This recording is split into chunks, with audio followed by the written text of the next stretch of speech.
Good morning, afternoon, and evening, everyone. Welcome to this final day of discussing reimagining inclusive cities in the COVID-19 era. Thank you for all of you to join at various hours of the day from across the world. Thank you so much to all the panelists and the attendees. Let me introduce myself. My name is Anandita Mukherjee, and I am the senior researcher at the Center for Policy Research. And it is an immense pleasure to bring this symposium together along with Cities Alliance, GIZ, World Bank, HSMI, NIUA, and Asian Development Bank. And these 3 days symposium started on Monday, just to give you a quick snapshot. And we started off discussing with how important it is to make the responsive urban planning framework responsive towards building equitable and inclusive cities. The following day, on Wednesday, we were discussing the upgrading, the requirement for upgrading informal settlements to foster city resilience. And we, through both the days, the participation of urban poor neighborhoods and settlements and people into the city planning and implementation processes emerged as a key driving force towards building a resilient city. As we move towards the final day of the symposium, today we will look at ensuring integration of informal economy into the city value chain to combat economic adversities in an event like the ongoing pandemic. And just to set the context for all the speakers, urban areas have long worked as the migration magnet for centuries now. And this is owing to its high opportunity productivity union as compared to its rural counterparts. The increase in productivity is a result of the benefits due to the agglomeration economies and the scale. And yet the inequitable distribution of these benefits in turn, especially in the global south, has led to these fragmented city landscape, creating geographies of inequalities and poverty. And, as we go forward, and COVID-19 kind of has spotlighted for all of us to, quickly respond to these inequalities, we need to change the way our cities are currently characterized by inadequate planning, non-scalable infrastructure, unaffordable housing, and poor public transport. And to better understanding of the city economy through spatial lenses has the potential to guide the investments and provide for adequate infrastructure within the city system, thereby building resilience against any exogenous shocks as we experienced during this ongoing pandemic.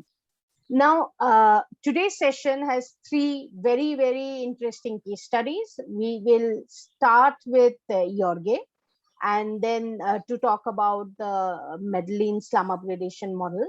Then we will move on to Ana Oliveros, who will lay out the Philippines community mortgage program model, and then to Fernanda to understand what Argentina has been doing in ensuring economic resilience. Just to start off, before I hand over to Jorge, please feel free to share your screen while I, do some housekeeping. Each presentation will be for 15 minutes. We have a dedicated question answer session. If you have any question, please feel free to post it on the Q&A box. Don't use the chat for the question answer session. For the question answer, the profiles of each of the speakers in detail will be posted in the chat box. Please see that. Another announcement is that today we have presentations which will be in Spanish as well. So we have a interpretation facility.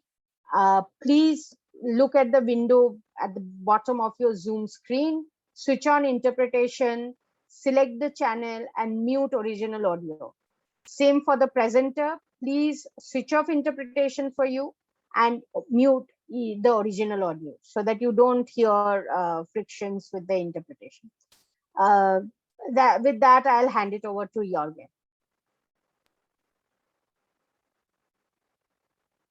So, hello everyone. It's my honor to be participating in this fantastic symposium. I will talk from the case study on Medellin, and we'll talk about what we call urban crisis. Medellin represents a kind of perfect, almost perfect example of what we call urban crisis, about segregation, suburbs and peripheries, inequality, and so on.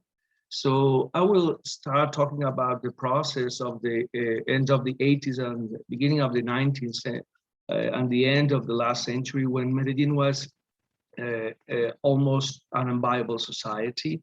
And through the integrated Islam upgrading program called Pre-Med, that has the support of the Bank of Development and Reconstruction from Germany, KfW, and a mixed combination of national and local funds, was the starting point in many ways of the transformation of the city.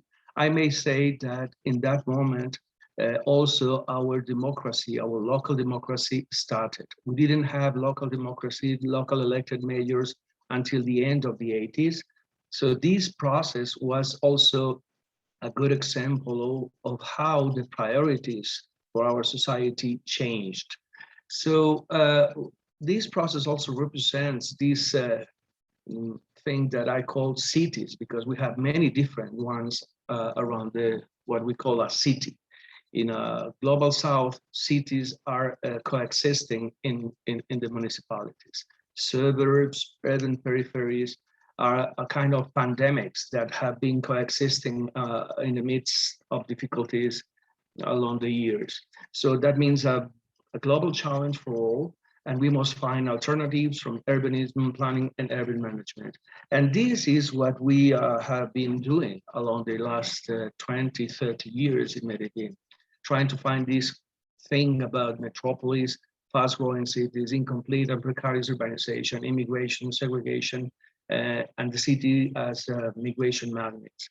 So we have learned a lot from these upgrading processes, also understanding the role of urban acupuncture with local scale projects, but also combining strategic planning and urbanism in a city scale. And also thinking simultaneously about multi-scale planning, trying to understand that the relation between the neighborhood and the barriers with the region along the city and the metropolis, it's a fundamental thing. And also talking about participation, talking about protection of dwellers and protocols for urban projects. So this means that the abnormal has been normal. And the question is, why don't we resolve and defer obvious questions? And why do we have what I call the deferred or postponed city? So, well, this is a global challenge, as I have said, and we must find alternatives from managers, from urbanists, from architects, and many others. This map is a research that we did on the urban growth of Medellin and represents how the metropolis was consolidated along the last century. In just 50 years, the city multiplied per almost 20 times its population. And this graphic represents that. In red, you see the city and the valley, the metropolitan valley in 1950s, and in yellow in the beginning of this century. And the other thing that I must express is the challenge of understanding the ecological and natural system. Medellin is a biodiverse and rich valley of water with something like 239 streams and rivers along the valley. It's a canyon with a strong biodiversity, but also a very conflicted one. This graphic is important to show how the critical times of the end of the 80s was also the representation of these conflicts about violence, terrorism, but also extreme poverty, decline of the economy, but also the problem of this strong process of urbanization, and how on the worst moment of crisis, integrated slum upgrading areas through the pre-med program started to contribute for building a process of change, and how along the years, using urbanism, using tools like planning and social planning through strategic slum upgrading programs, we have been able to overcome these critical times. This graphic shows the concentration of the areas where slum upgrading programs have been implemented, and also how all those slum upgrading processes have been complemented with public facilities, public services, transportation facilities, and things like that. So this is the overview about the conditions on the borders, on the peripheries of the valley, and how the urbanization process, both formal and informal, have been going on. So the challenge is to preserve this fantastic landscape, to preserve this biodiversity. And you see on the right graphic on green, the agenda, the planning of the natural reservations and protected areas for the future. So we want to contribute for the evolution, the positive evolution and re-urbanization and upgrading of these kind of barrios. You see the latest cable car that we build. We have been already building 6 lines of cable cars in the city, and also the transformation of the borders through this kind of intervention with public facilities, with upgrading homes, with processes like this for attending the most precarious homes along the valley. And also thinking about this, in the consolidated barrios, we also need to transform difficult conditions on public spaces for accessibility, for public spaces, working in a detailed way like this, trying to intervene every street of the barrios to contribute for the best conditions for urban life among the communities. So working with the technical issues, but also working with participation, working with the communities as organizations to create better public areas for life has been a challenge. And I think this example must be achieved in many places around the globe, because in many places, upgrading means providing public basic spaces like this.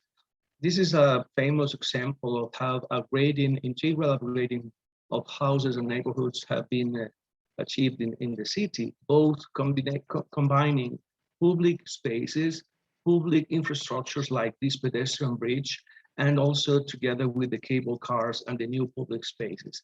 This agenda of integral activities have been very positive and very powerful to transform these conditions that used to be like that on the left side, and to transform these neighborhoods on a most viable ones. So this agenda is integrated with mobility and sustainable transportation infrastructures, because you need to think about transportation. We need to think about transportation not as infrastructures, but mainly as social integration tools. So accessibility, connectivity, integration between the peripheries and the central city is a basic thing to have a more equitable and accessible way of life. Also, this example, it's fantastic because shows a problem that many cities shares around the world. It's that how the dumps becomes almost neighborhoods. This is the case of the dump of Medellin, a mountain of garbage that was transformed along the years into a barrio, and how through a very complex planning and management process, the city was able to transform these into a better condition of life for the people there. So, well, I might say that we have used urban projects from pre-med to acupuncture and social urbanism as a strategy to provide the huge transformation of the city. If you look at the valley, we used to have barrios with lack of public spaces, we still have, but we found that in many of them, there were infrastructures for potable water services. And we understood that those facilities were surrounded by green areas. So the mayor proposed to transform that infrastructures into civic areas. So we invented this kind of facilities called UVAs, Unidades de Vida Articulada, to provide education, recreation, Wi-Fi services, and so on for most of the communities along the mountains and around the barrios. And I think this is a good example of how innovative thinking can contribute for transforming difficulties around the globe.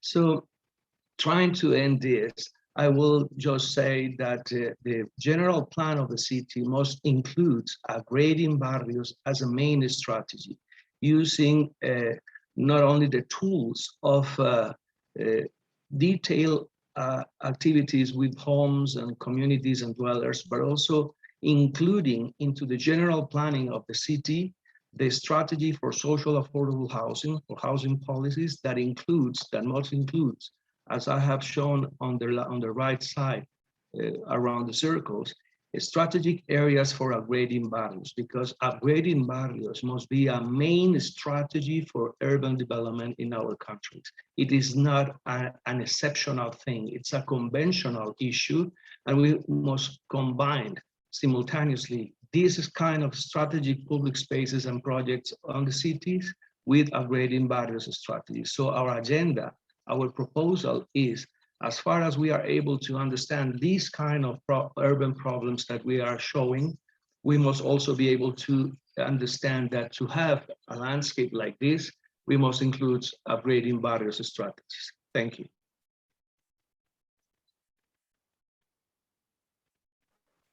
Thank you so much, Jorge. That was actually earlier than your time. Thank you for doing that so swiftly. And your points on accessibility, connectivity, to be able to integrate these barriers into this entire city system, and the importance of social infrastructure of providing the spaces for education and Wi-Fi is very, very interesting and commendable interventions that you had showed. Thank you so much. Next, I will request Ana Oliveros to make a presentation. Anna's presentation I have recorded, so I'll play. And just to introduce, Anna is the former president for Social Finance Corporation in the Philippines, to talk about Community Mortgage Program of Philippines. So Anna, I'm going to share your audio video, and yeah, just give me a second.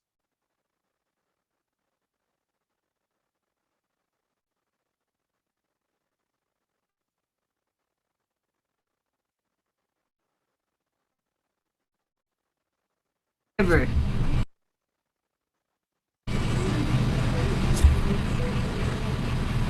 Good afternoon to everyone. Let me first thank the organizers for having me as a resource person for this symposium, Reimagining Inclusive Cities in the COVID-19 Era. I am Maria Ana Oliveros. I was the president of the Social Housing Finance Corporation from 2011 to 2017, a government-owned and controlled corporation. I have been a social development worker most of my career, advocating for housing rights. I will be presenting the community-driven housing program in the Philippines, the Community Mortgage Program. Here is a country snapshot of the Philippines. It is in Southeast Asia. Population is 111 million. It has 81 provinces. The total land area is around 300,000 square meters. The Community Mortgage Program allows organized communities of informal settler families to obtain security of tenure by providing them affordable community loans for land acquisition, site development, and house construction. What distinguishes this program from other government housing programs is its highly community-driven nature. It is the communities who choose the location of the land, negotiate the purchase with landowners, hire the building contractors, and monitor the construction. There are two types of CMP. The on-site, these are projects that allow families to own and develop the land they are presently occupying, and the second type is the voluntary resettlement. The high-density housing is SHFC's contribution to the 50 billion pesos housing program of the national government for ISFs residing in danger areas in Metro Manila. Like the CMP, it is also highly participatory. In this program, ISFs organize themselves into communities and draft their shelter plans called People's Plans. which will allow them to reside in multi-story residential buildings. These plans are either near-site or in-city or near-city housing projects. The people's plans are then submitted to SHFC for a loan. Former President Benigno Aquino set up a 50 billion fund for the relocation of families living along the rivers, canals, and esteros. This was to complement a flood control infrastructure project in Metro Manila.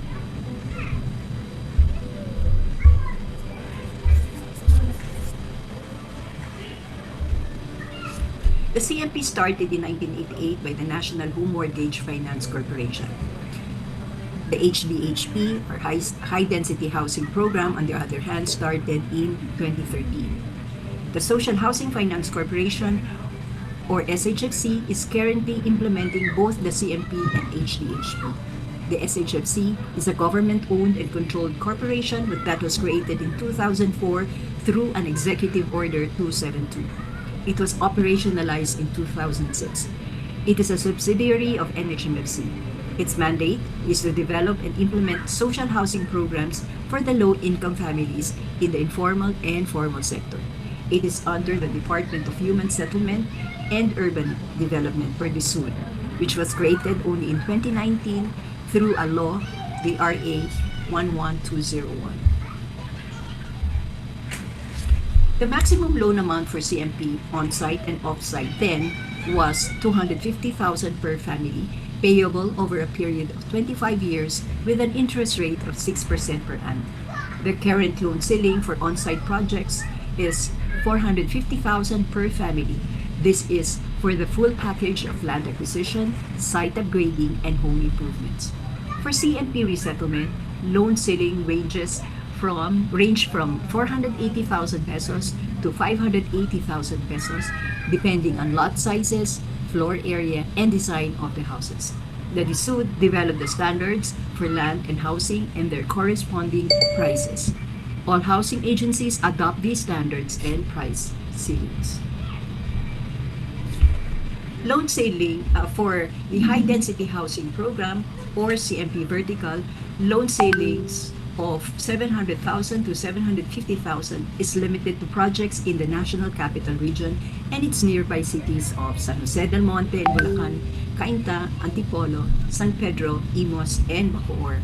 The projects in other areas will have loan ceilings of 600,000 per family or 650,000 per family, depending on the gross floor area of the unit.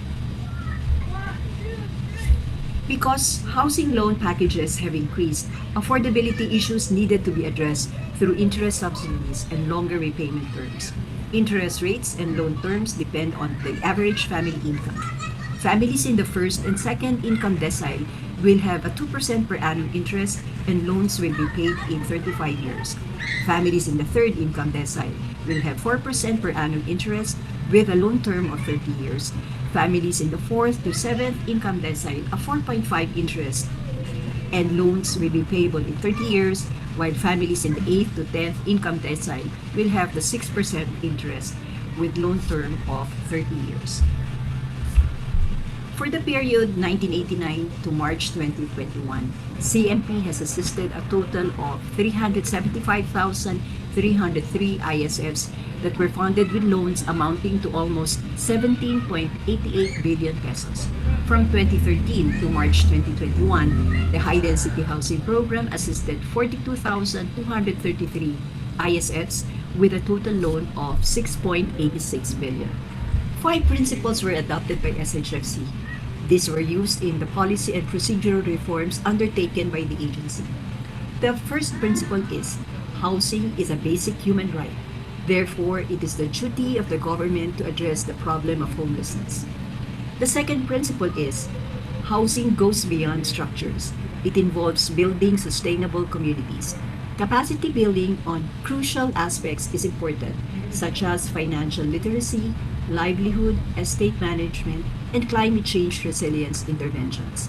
Therefore, there was a need to develop the community development and project development frameworks. Also, the housing challenge cannot be narrowly confined in a separate housing sector, but as part of the challenge of creating inclusive urban development and sustainable cities. Thus, there is also the imperative of connecting upgraded settlements to the whole urban landscape. This also implies the importance of basic services and highlights housing as a tool for poverty reduction. Principle 3 is housing finance must be inclusive.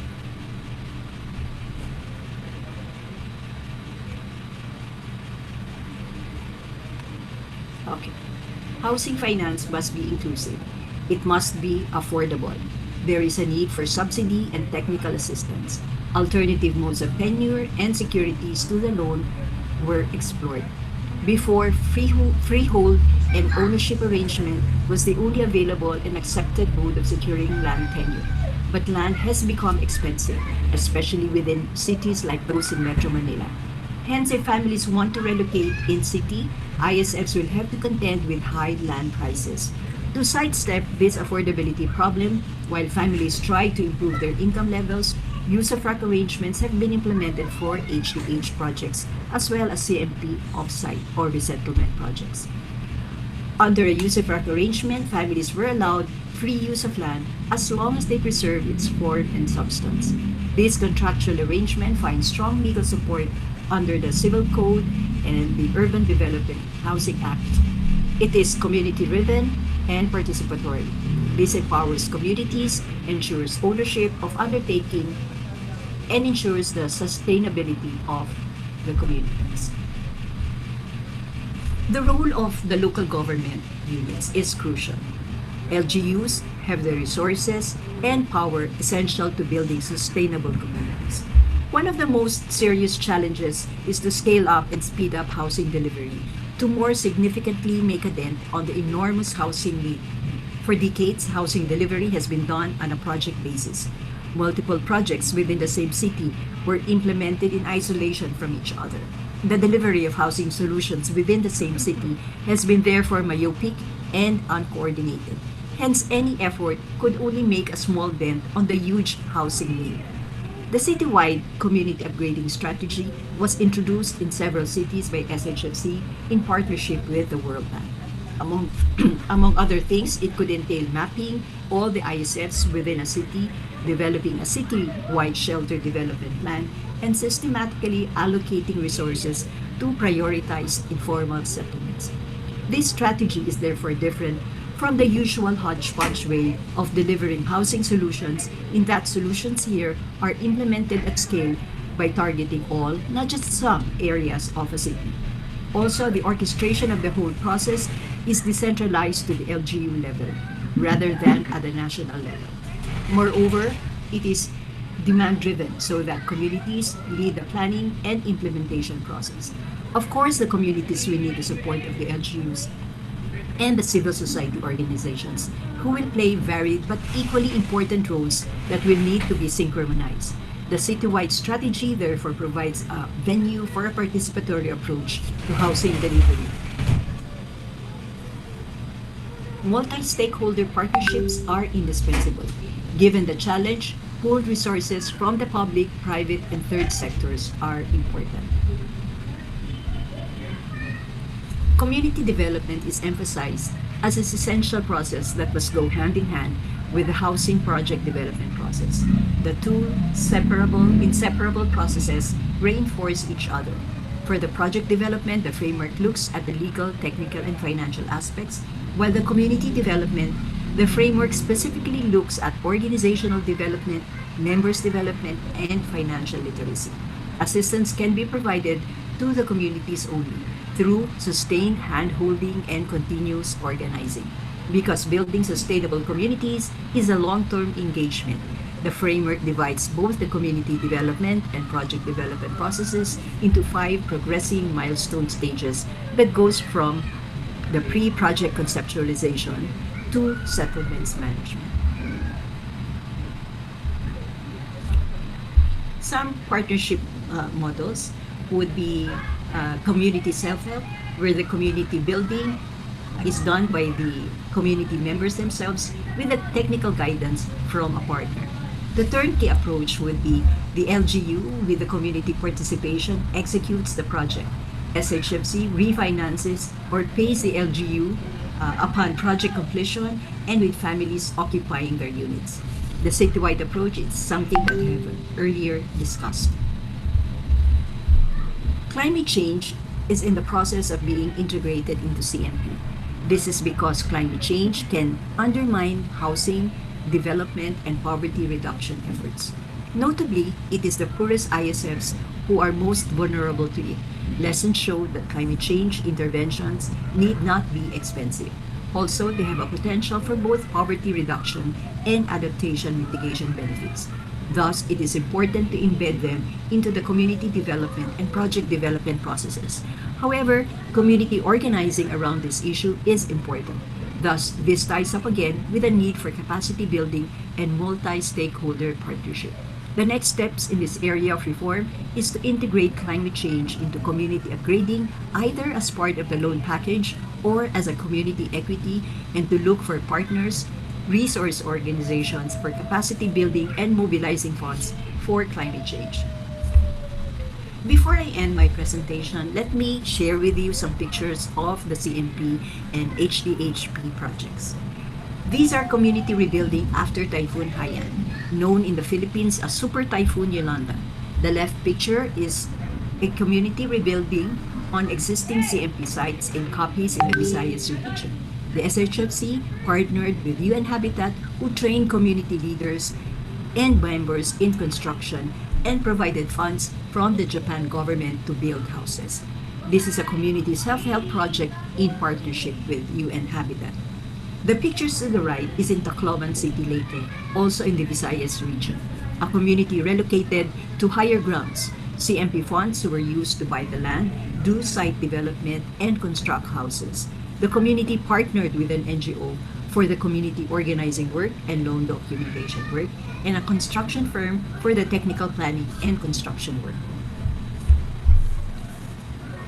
These are two projects as samples of CMP on-site. The first is Mrville Homeowners Association. It is an on-site CMP project.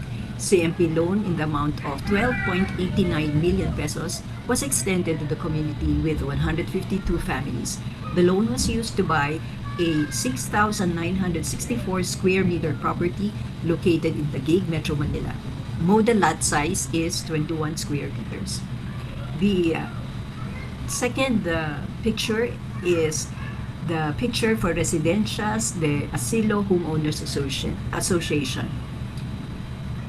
It is an on-site CMP project located in Taguig, Metro Manila.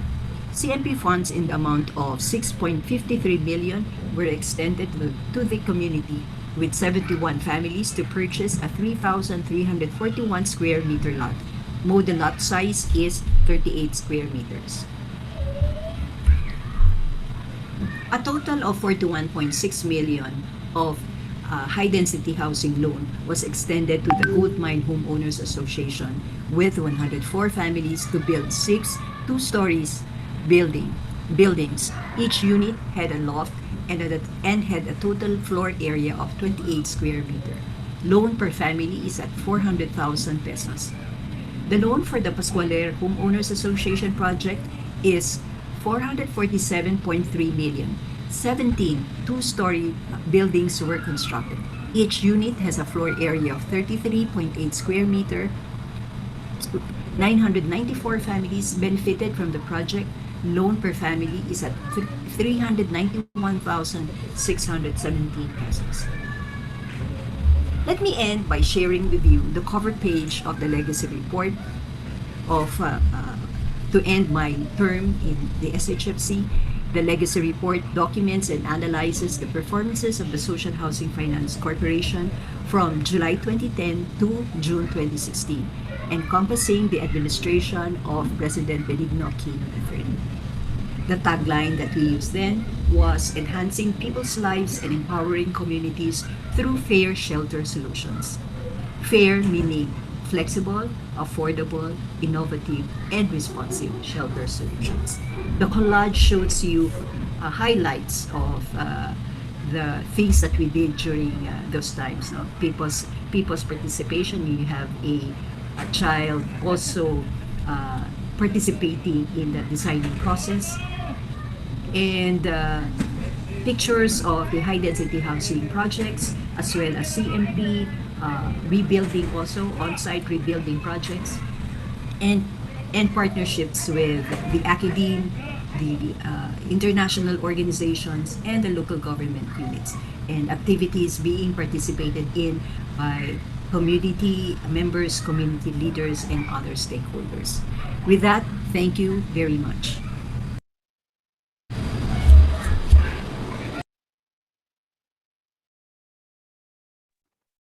Thank you, Anna, for sending us that. That was very, very informative. And your insistence on continued community participation. I think that's the most critical part of this entire presentation. I would take back this continuous capacity building of communities and building these, investing in these community institution building has been a very important building block for the fair, as you acronymize, housing and shelter that has been able to deliver to the Philippines, urban poor in Philippines. And I think there's a lot to learn for the entire global south from that. We'll come back to you, Maria, with more questions. As I see, there are many questions.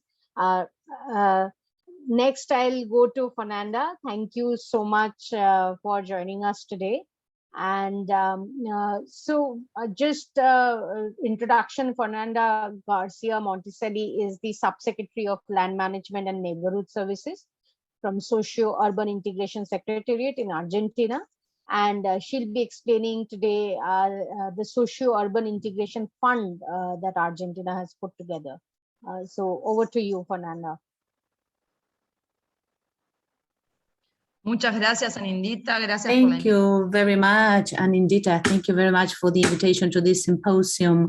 I'm very happy to participate here and of listening to other experiences in the world. We don't feel lonely, alone before so much need that we see from the neighbors in the poorest neighborhoods of our country.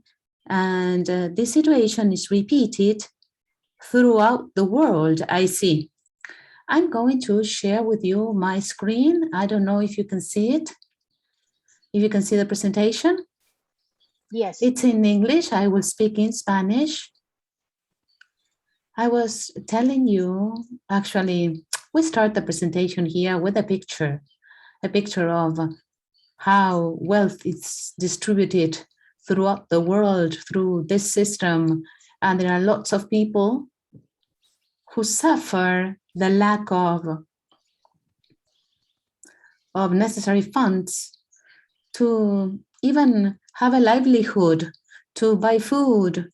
We see a concentration of wealth in the territories and in the lands of our world and our country especially. So before this exclusion system, we believe that it is important to move forward with public policies that shall guarantee land, labor, and lodging for everybody, men and women, all the inhabitants of the world. So that's how the National Survey of Popular Neighborhood emerged in 2016, 5 years ago already, in a moment of co-management with the Argentine state. Several social organizations, civil organizations, and the church got organized in order to carry out a survey of popular neighborhood, because before 2016 in Argentina, there was no official information regarding how many slums, how many settlements, how many popular neighborhoods existed. This work was done with the Argentine government. It was done in 3 stages. The first stage was to visit all the locations of more than 10,000 inhabitants in the Argentine South. It was done with a digital technology that allowed us to survey each one of the Argentine territories. The second stage was to work in the lab after consolidating the information. That was actually, we surveyed 4,400 slums, 50 neighbors, made some work with technology to check all the lands that were obtained with the Google Maps.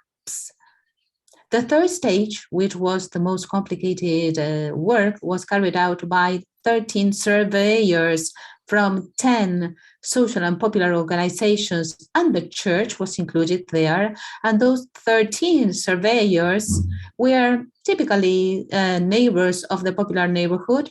They visited the 4,400 neighborhoods, and they entered in each one of the houses, the lodgings of these families that we had mapped in stage number 2, where we mapped almost 900,000 plots of land. So in order to do this work, the first thing that we did was to have a definition of popular neighborhood. And as you can see, we put there the information regarding lodging. We included neighborhoods made up by at least 8 houses, and where more than half of the inhabitants did not have access to 2 out of 3 basic utilities, considering water, sewage, or sanitation, and electricity.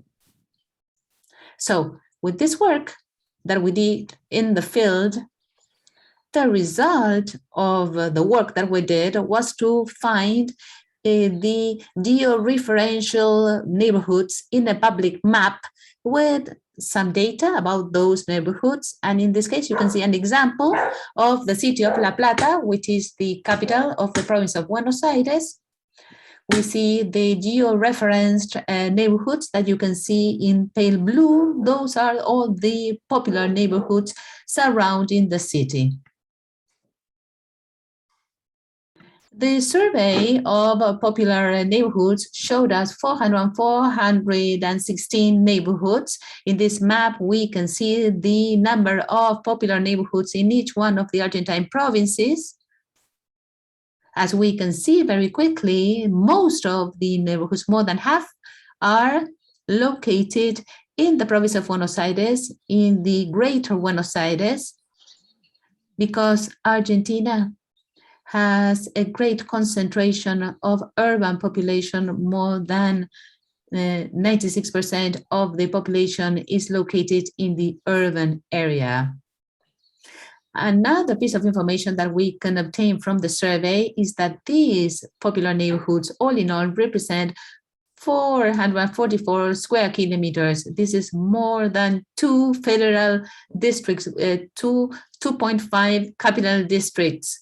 It is estimated that more than 4 million people are living in those neighborhoods, and almost 1 million families. As I was telling you, this is the link where you can enter and see the official map, where you have the information about all the popular neighborhoods in Argentina that are part of this public survey. Another piece of information that was given by the survey is the alarming lack of access to basic utilities in the 21st century. 10% of our population has no access to basic utilities such as water, sanitation, and that is a human right, you know. 98% of people do not have access to a formal sanitation, and 89% does not have access to formal access to running water. 99%, that is almost no family, has connection to the network of natural gas, and 68% of the people has no formal connection to electricity. Another section of the survey that allowed then to move forward in the definition of the implementation of the public policy is to see the access to land. And the survey allowed us to identify, unlike what we thought before having the specific information, that 77% of the lands where the popular neighborhoods are located belong to private property, and only 10% belongs to the municipalities, 7% belongs to the provincial government, and 6% belongs to the national government. Therefore, this shows that the families that settled in the popular neighborhoods, that had the only chance in order to work out the housing problem was to consolidate those neighborhoods, and in oftentimes neglected, abandoned territories. And that's how they consolidated the 4,416 neighborhoods. After the survey, the Argentine government created a family housing certificate that provides security of tenure to the families that inhabit those 4,416 neighborhoods. This allows them to request and have access to basic utilities, and this also allows the family to have their domicile, their address recognized. This is a national policy that was implemented to all the neighborhoods in all the Argentine territory. So after all this work that allowed us to lay the foundations, to think and plan the need for moving forward with public policy that shall allow us at least to have the integration of the neighborhoods, and that shall allow us to solve the problem of basic utilities, access to basic utilities. So unanimously by both houses, the law 27453 was passed. It is called the Ownership Popular Neighborhood Law. It has 4 main points, this law. It declares the 4,416 neighborhoods that are subject to expropriation. The national state expropriates all the neighborhoods and consolidates the neighborhoods within the Public Goods Administration Agency that becomes the owner of those neighborhoods in order to regularize those neighborhoods. And this allows the families to obtain the ownership certificate. The law also bans evictions for 4 years. That is, it consolidates the rights of the families to inhabit those territories, and also orders the justice system and the private entities to abstain from conducting any kind of eviction to the families that are living in those 4,416 neighborhoods. Also, it declares of public interest the regime for the social urban integration declared by the law. It recognizes the need for the government to move forward in the integration of these popular neighborhoods, providing at least the basic infrastructure services, and also it recognizes the participation of the very same neighbors and establishes that at least 25% of all public works in popular neighborhoods should be allocated to cooperatives and workers of the popular economy, and mainly made up by neighbors of the very same popular neighborhoods. That is, we recognize that the very same neighbors should be those who shall work in the transformation of their own popular neighborhoods and in the diagram, in the planning also of the public policies. After this law, in the year 2018, also we created the Social Urban Integration Secretariat, and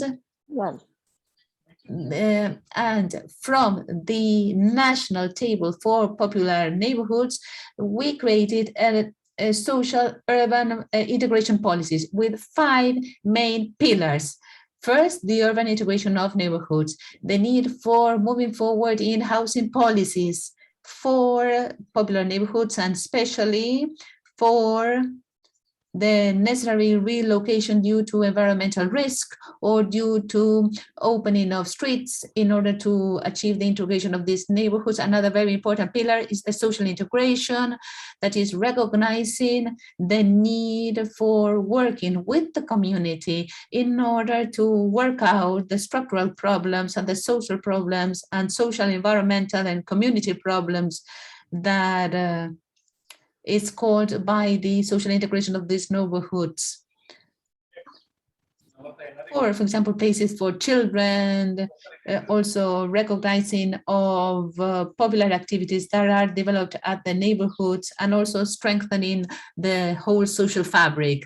The fourth pillar has to do with the government and popular participation. And the fifth pillar is the necessary access to urban land for the new families of the popular neighborhood. So all this plan that was worked upon in the year 2019 yielded the need for moving forward from the national government for the urbanization of the popular neighborhood, calls for an investment of $27 billion and the creation of the new urban soil that is estimated in 1 million new parcels in order to work out the structural housing problems of Argentina.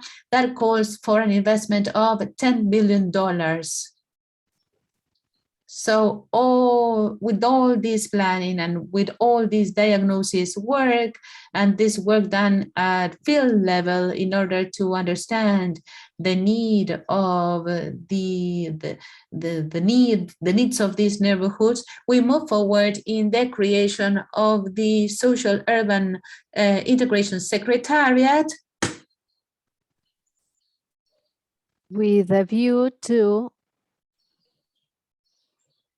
seeking financing sources to accomplish investment with these public policies. We created a co-management institutional model together with the communities and with the different social organizations. Strong emphasis was placed on the need and the recognition that the policies shall be designed with the communities and planned from the neighborhoods itself.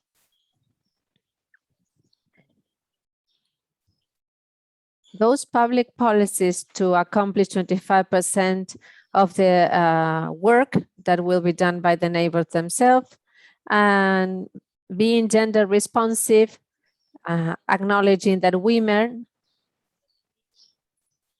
are the main factors for life in social neighborhoods and the ones supporting most of the housing. The social program allows for 3 execution units for urban projects. We can submit and finance projects from civil society organizations, the provinces and the city of Buenos Aires, and municipalities. Unlike many programs developed or that have been developed in other administrations, this program acknowledges the need for civil organizations, civil society organizations to be the main players for the development of public policies. Among the social urban integration programs, there are 3 lines. One is called POT, P-O-T, early projects or early work projects that are necessary to start our intervention in popular settlements. Then we have comprehensive projects. These comprehensive projects provide for comprehensive integration of that popular settlement. And then the Secretariat finances the design of general projects to attain the financing of projects in the neighborhoods.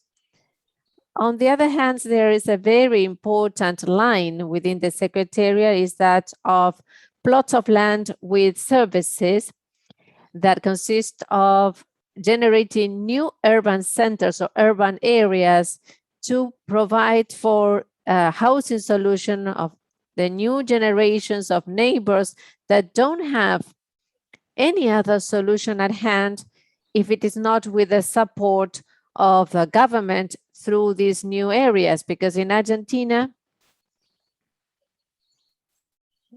the market solution is not even appropriate to the middle class because of the high costs in dollars that are unaffordable for the most vulnerable sectors of societies.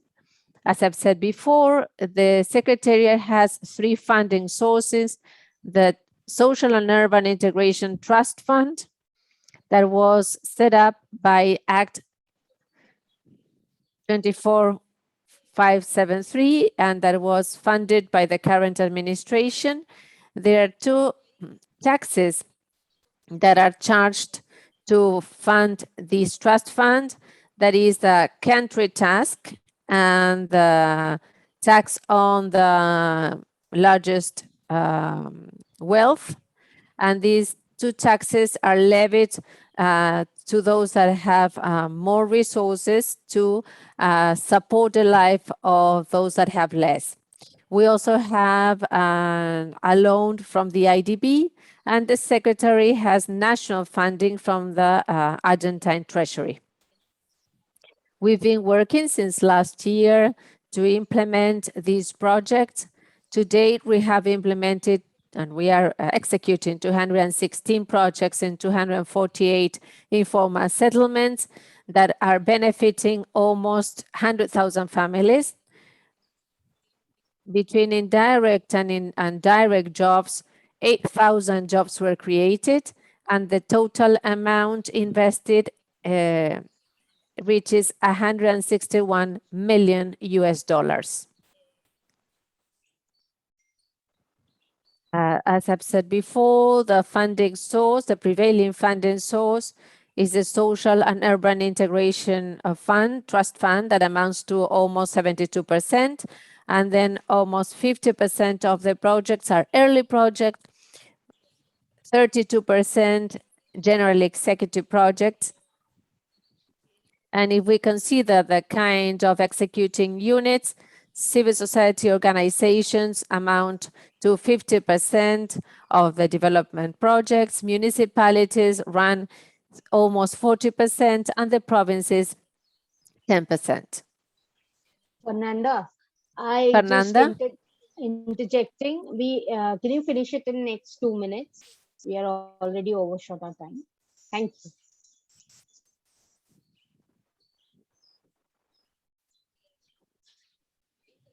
Well, that's the end of my presentation, and I would like to show you very briefly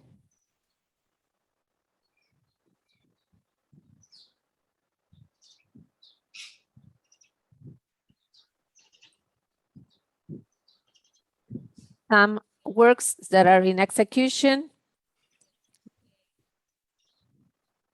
We have completed works. I will let you have a look at them. These are the interventions to integrate the popular settlements, focusing on guaranteeing access to basic services, drinking water connections, the upgrading of the green areas or squares for the children living in the neighborhood. This is another intervention, connection of basic services, utilities.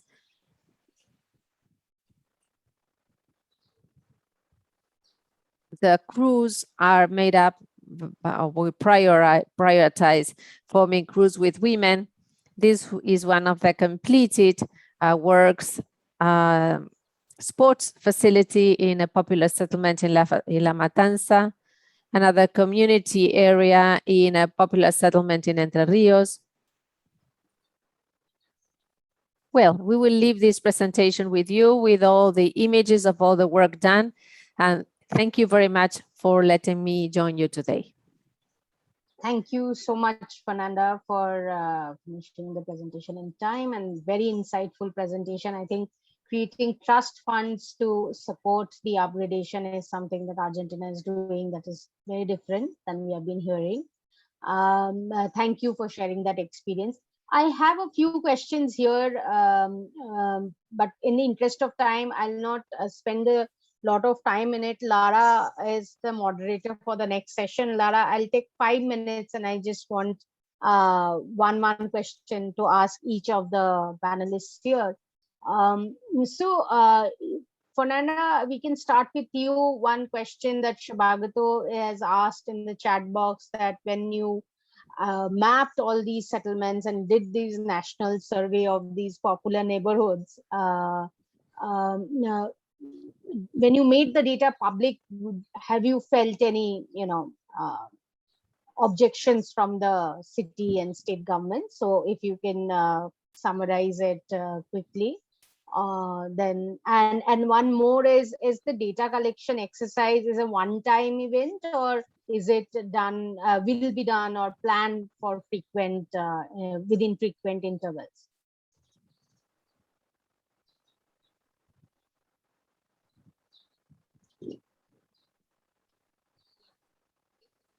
I will answer the first question. The process of surveying of popular settlements was carried out in 2016 and 2017, and the current registry has considered the neighborhoods that were created before 2016. That is sort of the first layer of the information. All the houses included within that first layer are permanently updated. The families can request being included or being included within this process in case, for example, they move but in fact, the first layer consists of all the houses included up until December the 31st, 2016. We are working to update the registry and to reach neighborhoods or houses including up until the December the 31st, 2018. And this is a part of under the umbrella of a decree that will be published soon. Regarding local governments, we always worked with local governments. We requested information from them. And then the law was recognized and accepted by all senators and representatives that are the representatives of the government. Therefore, that work is done together with the provincial government and the municipalities. Thank you. Thanks so much. So there are a few questions for Anna. If you want to take those on the question answer box, please feel free. Just one, I'm just summarizing all the questions here and wanting to ask you something. Is it, these community mortgage program has been running for some time, and what kind of impact have you seen on the lives of the poor? And can you give us some glimpse if there has been any impact assessment during this time of COVID? Is there anything, any positive that is coming out from this, prolonged capacity building of communities, and whether your response to COVID crisis was much more strengthened to this CMP program? Anna, you are on mute.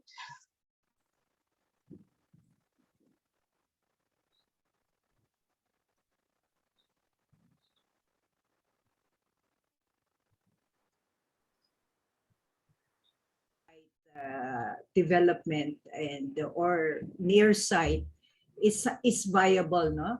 And therefore keeping the poor in the city is something that we can do. And in fact, government should be supporting, and that meant, keeping the families near their area of livelihood or employment, instead of doing the distant relocation. There were studies that said, that indicated that when you do distant relocations, the poor families in fact become poorer. And therefore, the families in distant relocations go back to the city. And I think this is the impact of CMP, allowing families to stay in the city. So there is very, very minimal and no dislocations in terms of the families. Now, do we have studies about families now in the current pandemic? No. There are stories, but no studies yet. No, I've been asking around NGOs and communities how the families are. Are they sick? Etc. How are they faring? But on a, it's the stories that I hear is very, very positive now, because you're dealing with organized communities. The helping each other, and also the protection, and how is this, making sure that the health protocols are observed, are there. And so they have not heard any families, at least in the communities that they have been working with, who have been sick of COVID. Excellent. Thank you so much, Anna. There are a few questions. So if you want to take a look at the question answer box and respond to them directly, please feel free. Thank you, Jorge, for answering all the questions in the box. That gives me the opportunity to hand it back to my next moderator, Lara, who will take over for the next session. Thank you so much, all the panelists. Thank you for your presentation. Great. Thank you so much, Anandita, and thank you for all our speakers. Very, very informative cases there from various parts of the world. And I'm also very grateful to all my panelists who are in attendance and have been patiently listening to all the cases. So welcome, everyone. And just wanted to introduce you to all my panelists here, slowly putting on their videos. Thank you. So we have Mr. Kulashekara Chakrabarti, who is the General Manager of National Housing Bank, which is the apex regulatory body for overall regulation and licensing of housing finance companies in India. He has 38 years of experience in banking, including treasury operations, and has been with fixed income markets for over 15 years. He has led the team in NHB that has successfully implemented a low-income housing program in India in partnership with the World Bank, a pioneering program done not elsewhere in the world. And at present, he is heading the project implementation unit for implementing green housing program in India. And he has varied experience in promoting housing finance sector in India. Next, I welcome Dr. Arjan Samuel, who is the Managing Director of Habitat for Humanity India. Through his leadership, Habitat India inspires partners in government, private sector, and civil society to volunteer, donate, and invest in affordable housing. He has held various roles in independent consulting and senior level positions with organizations such as Opportunity International, World Bank, Khula Finance, Department for International Development, International Fund for Agricultural Development, CARE, World Vision, and Danish International Development Agency. Mr. Rajan has worked in over 30 countries in Asia, Central Asia, Africa, and he has over 30 years of experience in microfinance. He has also been instrumental in establishing 15 independent microfinance institutions. Real pleasure to have you here, Rajan, and really along with NHB, and also my next guest, Mr. P. Satish. Welcome. Who is the Executive Director of Sadhan. He heads its professional team as CEO. Sadhan is the network of all microfinance institutions in India, having more than 222 member institutions. Mr. P. Satish is also the Director on the board of India Post Payments Bank, a member of RBI's Financial Inclusion Advisory Committee, and the SHG Bank Linkage Program Strategic Advisory Board of the National Bank of Agriculture and Rural Development, NABARD, and the steering committee of PV Swanidhi scheme of the Ministry of Housing and Urban Development, Government of India. He has studied and documented rural finance and microfinance programs apart from India in more than a dozen countries across Asia, Africa, and Latin America.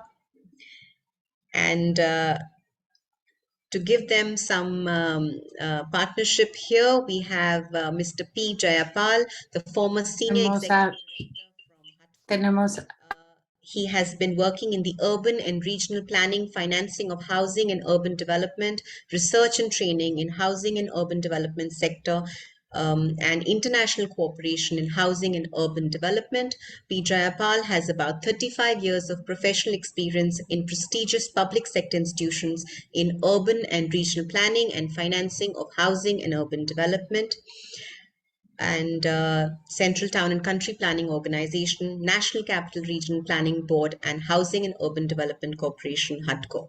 And to top it all, last but not the least, my only female member on the panel, and that's why I take great pleasure in introducing Professor Amita Bide, who is the Dean of School of Habitat Studies at the Center for Environment and Center for Environment Health at TIS. Professor Bide has been deeply involved in issues related to urban poor communities, community organization, and housing right movements and advocacy groups. Her recent work at the School of Habitat Studies has been on issues of urban development, in particular those concerning urban transformations and linked to inclusive and sustainable development. She has extensively researched urban local governance and planning, water and sanitation, housing, and land issues. She attempts to develop a theoretical and action model of urbanization that is relevant for the global South through an engagement with several transformative groups at the city, provincial, and national scales. With that, welcome my panel, and I wanted to bring in Professor Amita Bide to comment on the three cases that we've just heard, especially the first one where we are looking at the access to basic rights as really something that should prelude the planning of urbanization and relocation, and also the involvement, inclusion of the informal sector. And I do hope that you will give importance to these for women, children, and the disabled population. Thank you. Professor Bide. Yeah, thank you, Lara. Thank you, Anandita and CPR. And firstly, thanks for the organizers for such excellent opportunity to hear the interesting cases. Thanks for that. Beginning with this first case study of Mrville, I really think it's something which is extremely instructive for all of us, and instructive from 2-3 points of view. Number one, I think it's not as if we haven't had efforts for inclusion in India, for inclusion of informal settlements or whether for the urban poor. Okay? But three of the biggest lessons perhaps that the experiment teaches us. Okay? The first is we have approached all these issues through a highly sectoral, divided approach, where housing is distinct from livelihood, is distinct from infrastructure, and all of this is mostly distinct from a larger urban development paradigm, which consistently then neglects and perhaps even creates oppositional events and oppositional activities to a overall people development approach. Okay? So this is one, I think, biggest lesson that I think our efforts at acceptance and development should be consistent. So I think the patchwork that we do needs to be avoided. The intersectorality of these efforts definitely needs to be encouraged. And I thought the Mrville and all these three experiments, even the Reimagining experiment in Argentina, teaches us that.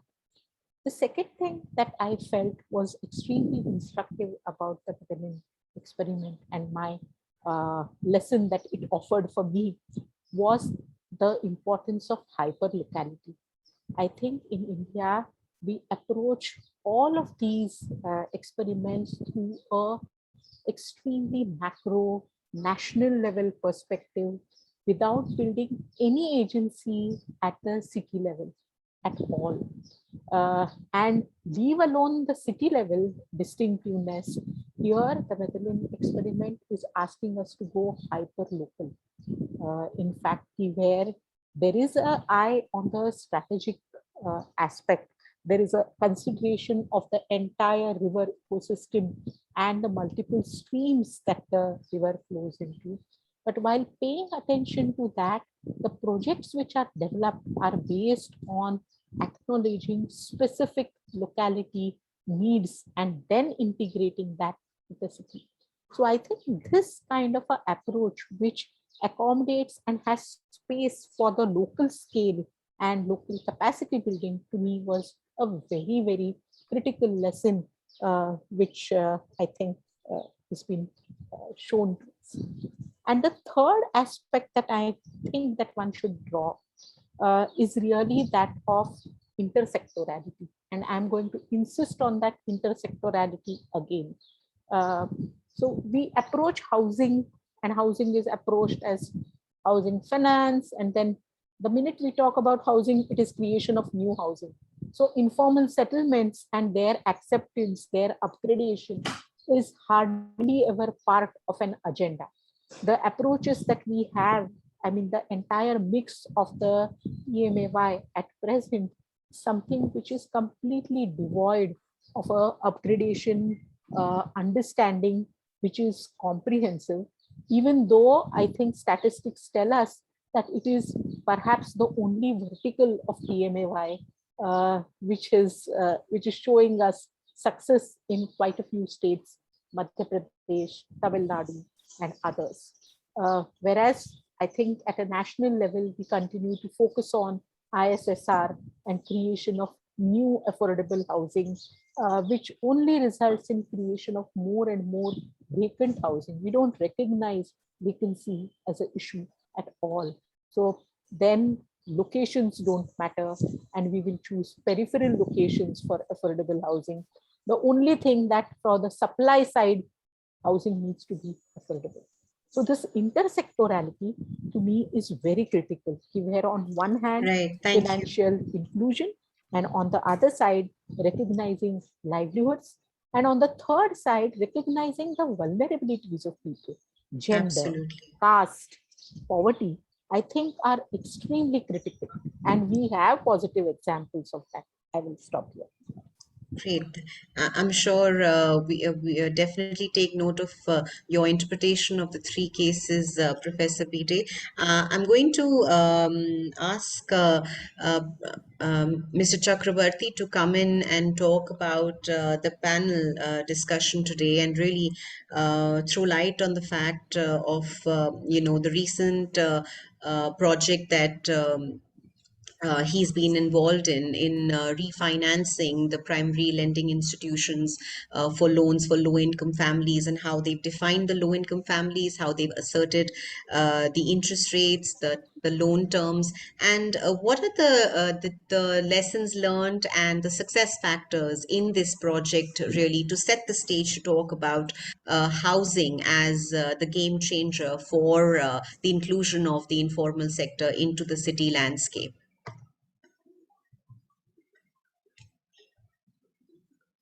You're on mute, Professor Chakrabarti.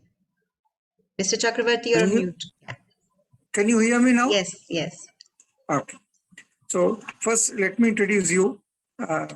National Housing Bank is not a regulator anymore, ma'am. In the introduction, you have introduced us as a regulator.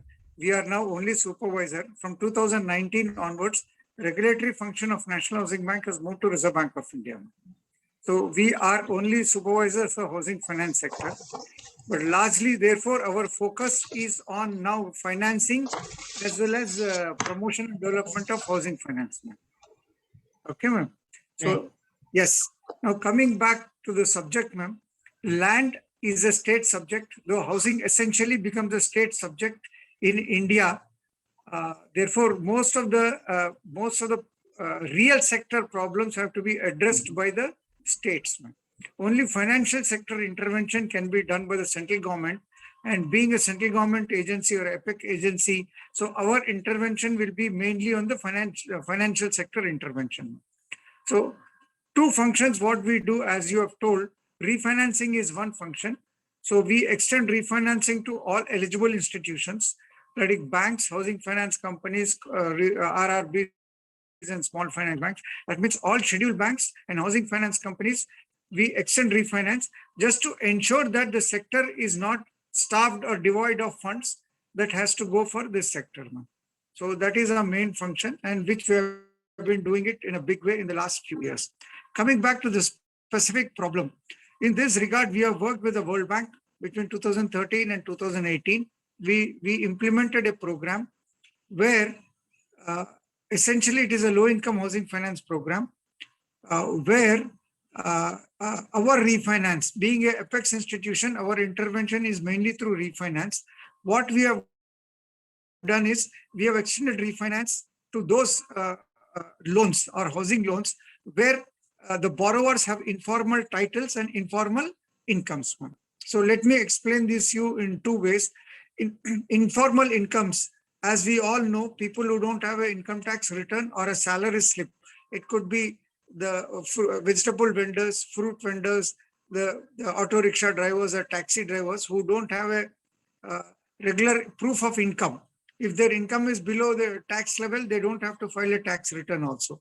So naturally, primary lending institutions assess based, this could be changed from one place to another. A fruit seller in Delhi would be different in fruit seller in Bombay, or a fruit seller in, say, some other place, Bhubaneswar.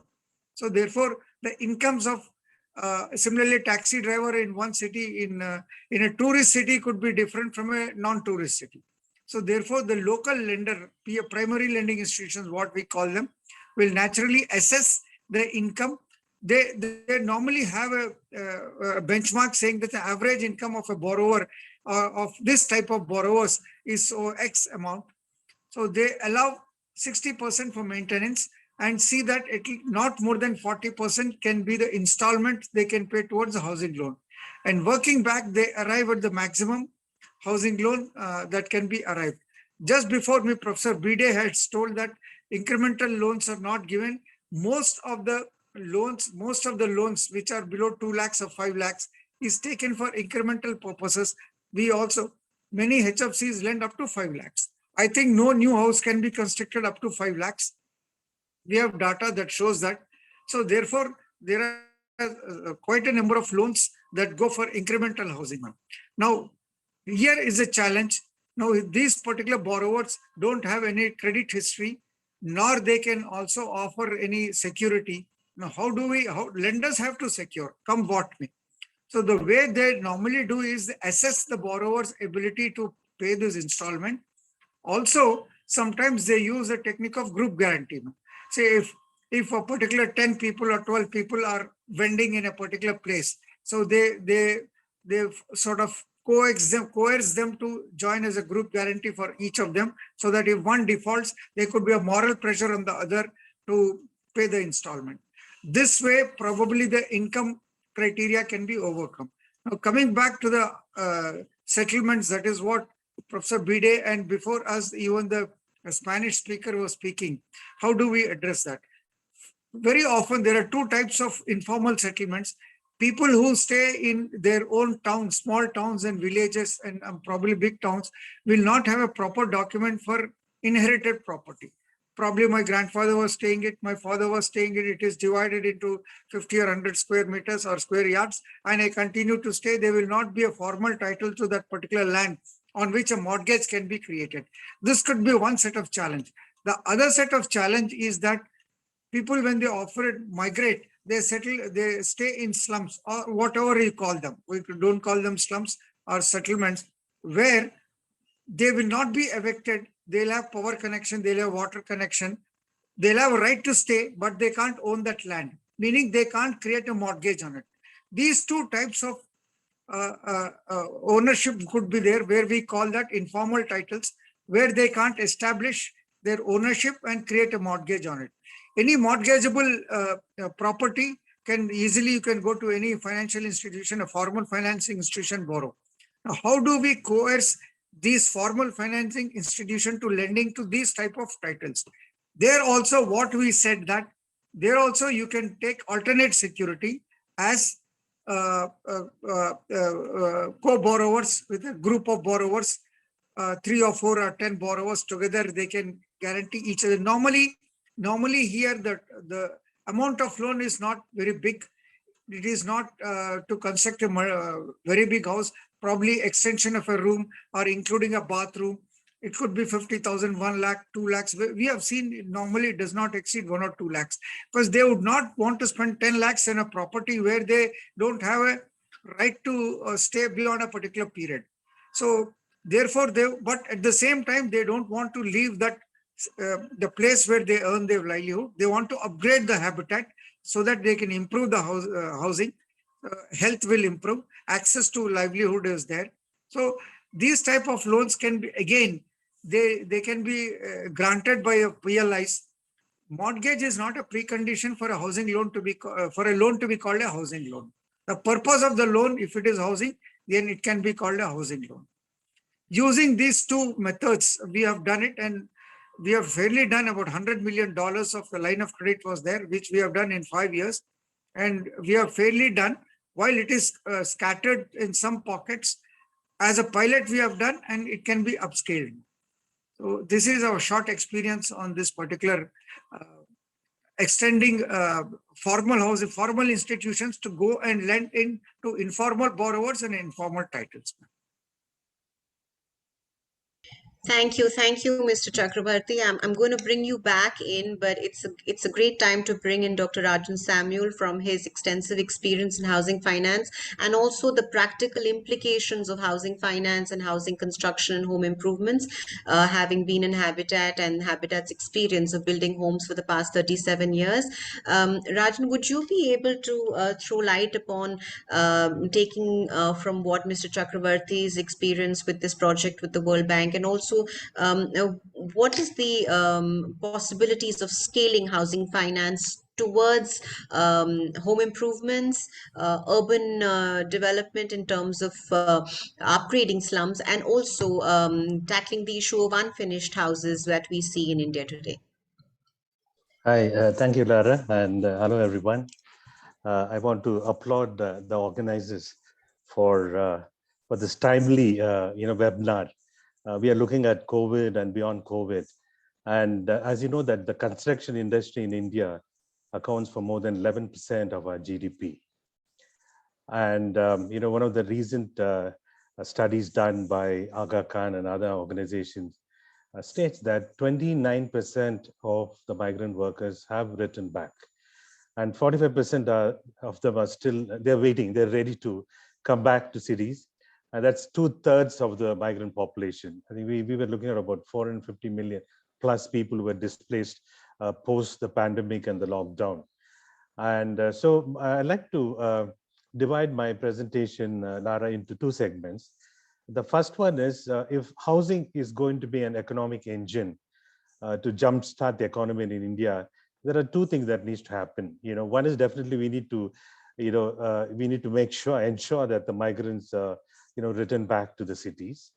And how can we do that? So I've got 2 policy recommendations, and also I will look at 2 case studies, relating to housing. How can we make housing as an economic engine? Because it creates jobs, it impacts the whole supply chain. It has a ripple effect, so to speak. When you talk about jump-starting the housing sector, as you know that housing is the 2nd largest segment next to agriculture in India. Now, the first policy recommendation that I want to place before this group is, now we have a lot of what I call as the unoccupied houses in urban areas. If you look at Delhi, there are more than 47,000 units which are unoccupied. And we did, engage with DUSUP at some point, and we were trying to help DUSUP in terms of relocating people from the slums.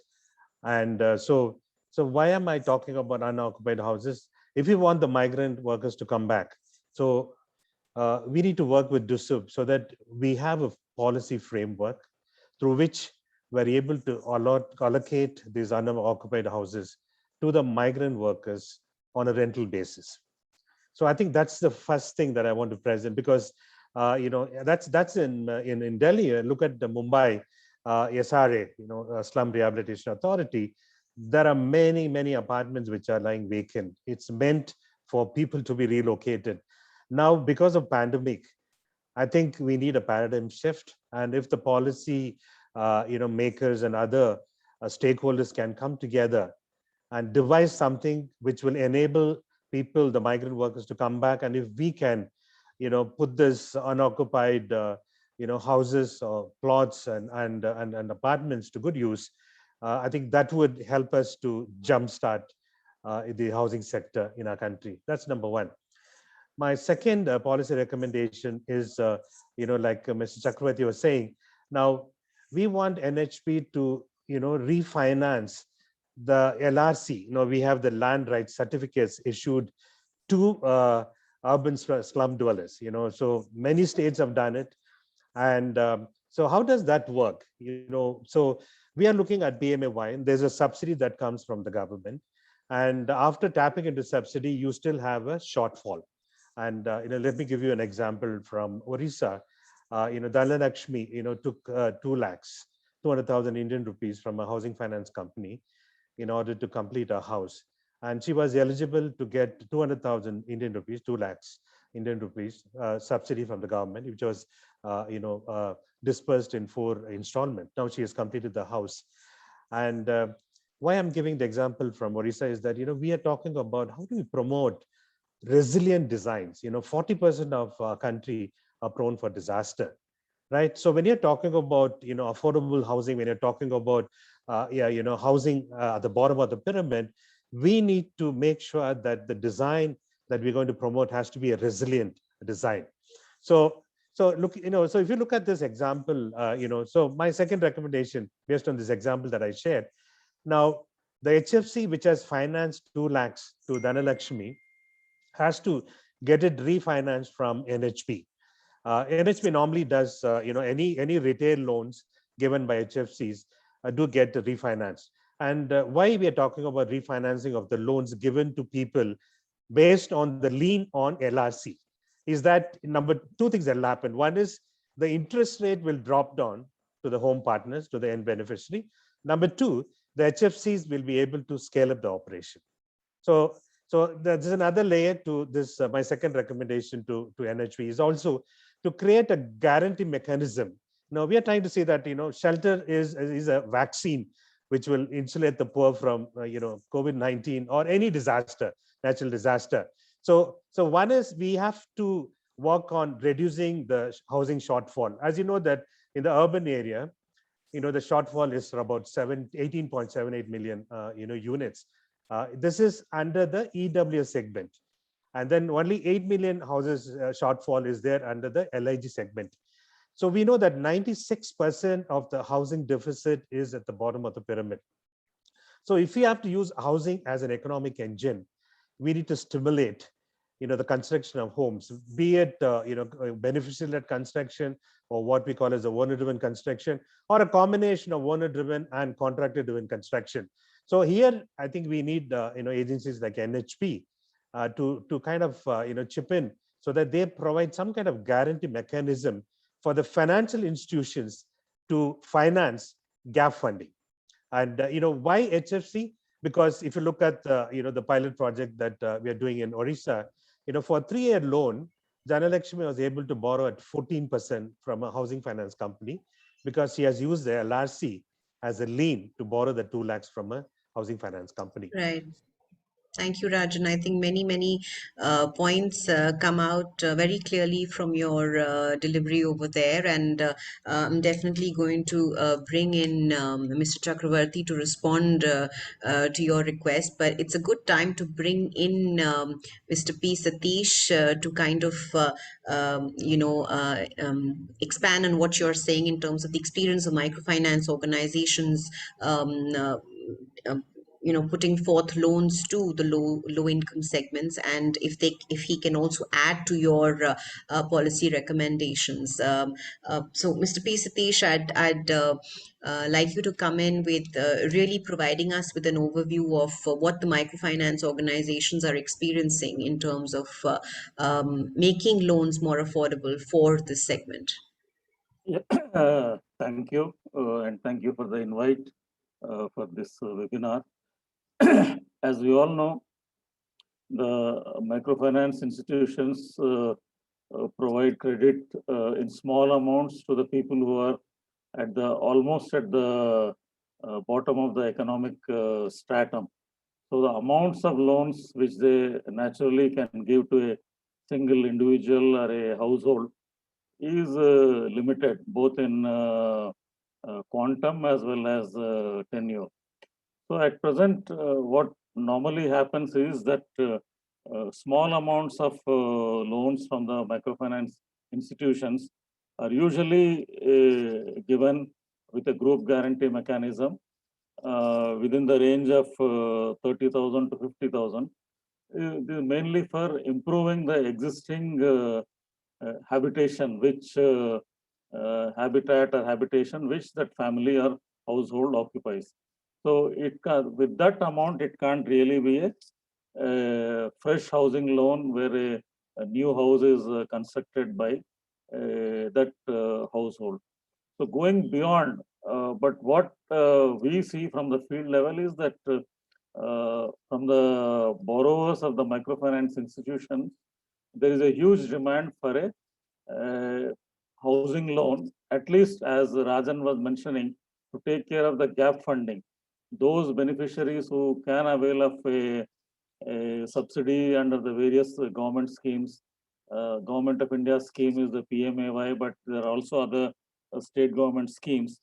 So they require a gap funding, which also can be termed as some sort of a incremental housing loan in the range of 50,000 to 100,000. That is 1 lakh, and sometimes it can go even up to 150,000 and 200,000. So this is the type of demand which the microfinance institutions are facing from their own clients. But they are at present in a difficult position to meet such a type of demand, because there are constraints both in terms of the financial position of the sector, but at the same time, there have been some regulatory related restrictions also. But fortunately, as over a long period of time, there has been advocacy with the Reserve Bank of India that the microfinance institutions can finance not only the income generating loans, because that was a regulatory restriction, and also there was a limit on the amount which can be lent to a household.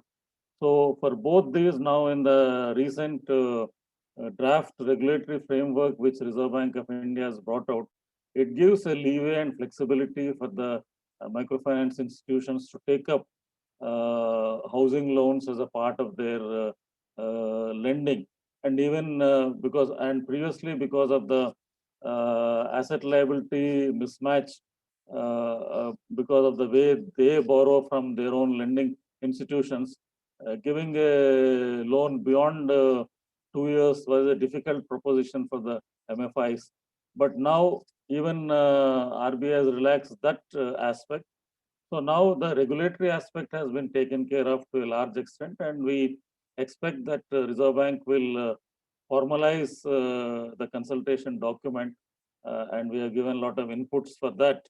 But the next part is to taking care of the financing needs of the MFIs. Of course, we have, as Rajan also was mentioning, then I also will have to bring in my good friend, Mr. Chakravarti from National Housing Bank, because all of us look up to the NHB to tweak some of their existing guidelines and policies, because most of the microfinance lending, I would say all of the microfinance lending, because of RBI regulations, is unsecured. So, and also you have seen when Mr. Chakravarti was mentioning that MFIs are yet to be included as PLIs, but with RBI changing its regulatory framework, we are positive that NSB will again come back to the microfinance sector. And if the sector is able to get a larger amount of refinance from NSB for a better tenure, 3 years or 5 years, then the same can be extended to the microfinance borrowers at the field level, because there of course there are issues with regard to the documentation, titles and other things, but those who have overcome those hurdles and are able to get the funding under the PMIY, the subsidy related part, the remaining gap funding, since these clients are more comfortable in dealing with the microfinance institutions, those can be taken care of. So in this, for the funds flow part, we are not only looking at NSB alone, but the sector is also looking at NABARD, a bigger DFI with a larger amounts of funding, and which has its own program for housing. So with that, I think if we are able to ensure the increase of fund flow to the sector, we can be able to take care of the gap funding even up to 3,300,000 from this segment of population. But at the same time, one point which I would like to make is that, of course, even Rajan was mentioning that some level of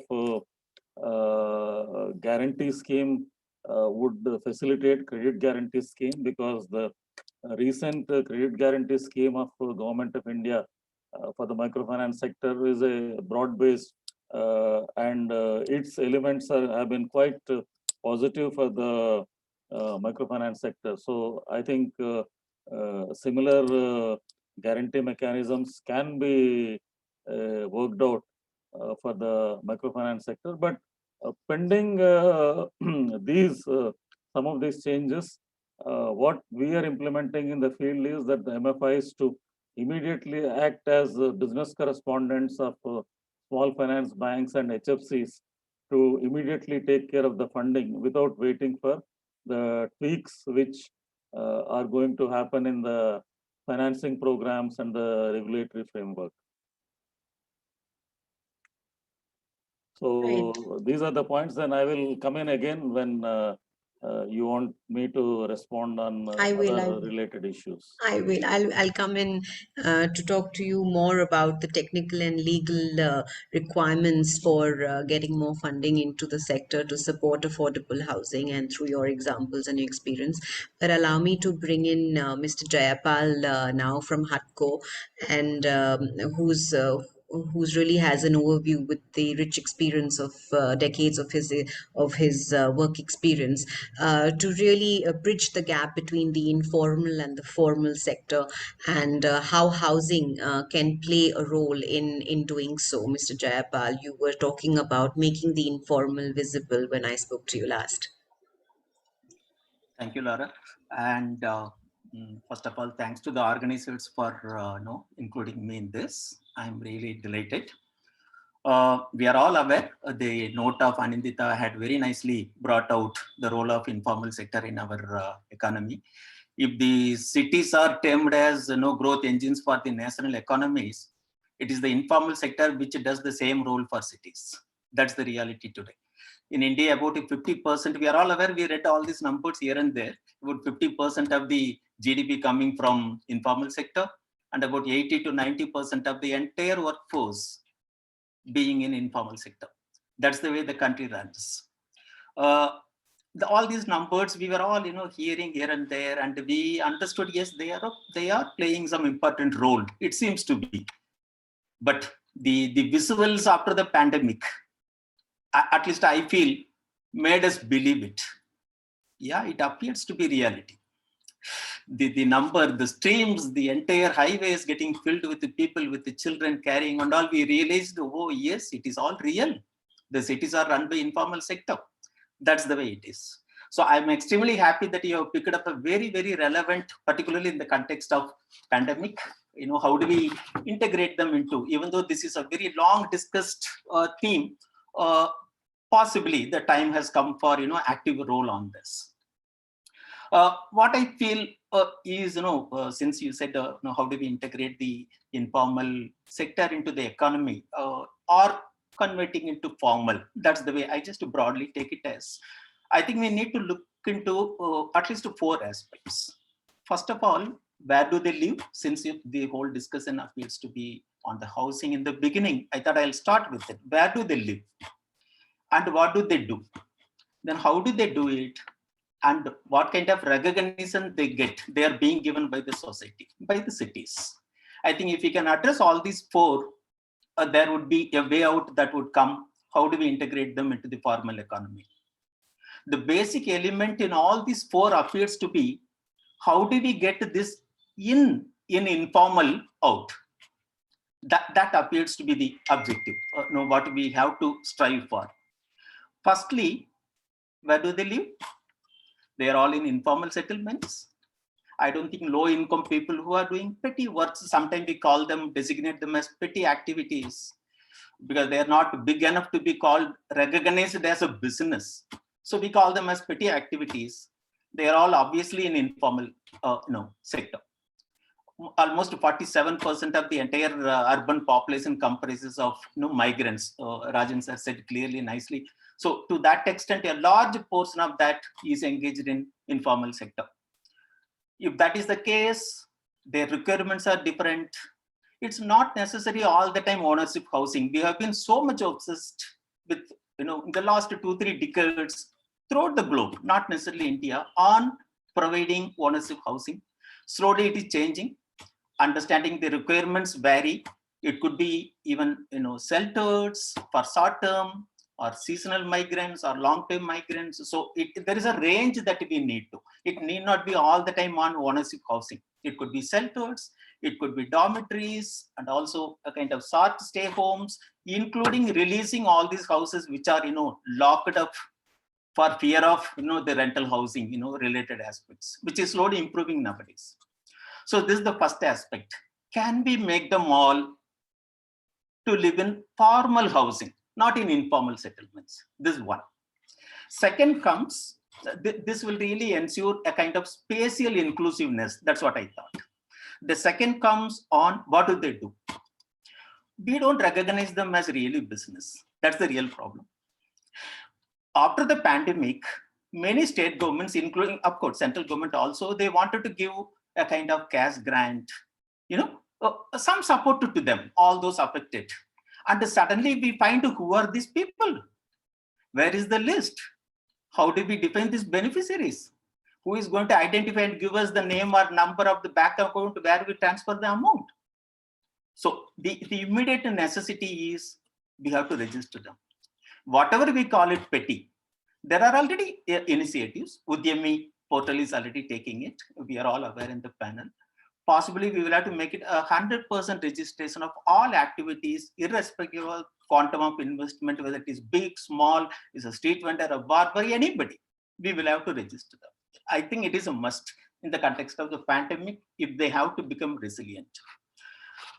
In fact, there are provisions which tells that the urban city plans will have to designate or identify and formulate street vending.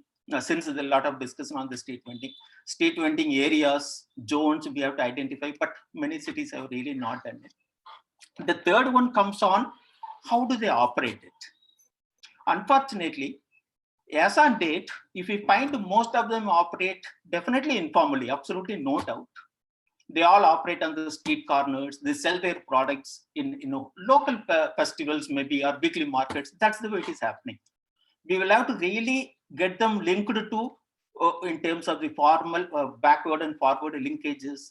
We should encourage them, train them, coach them to sell on possibly Amazon, e-portals. That's the one which has survived the pandemic.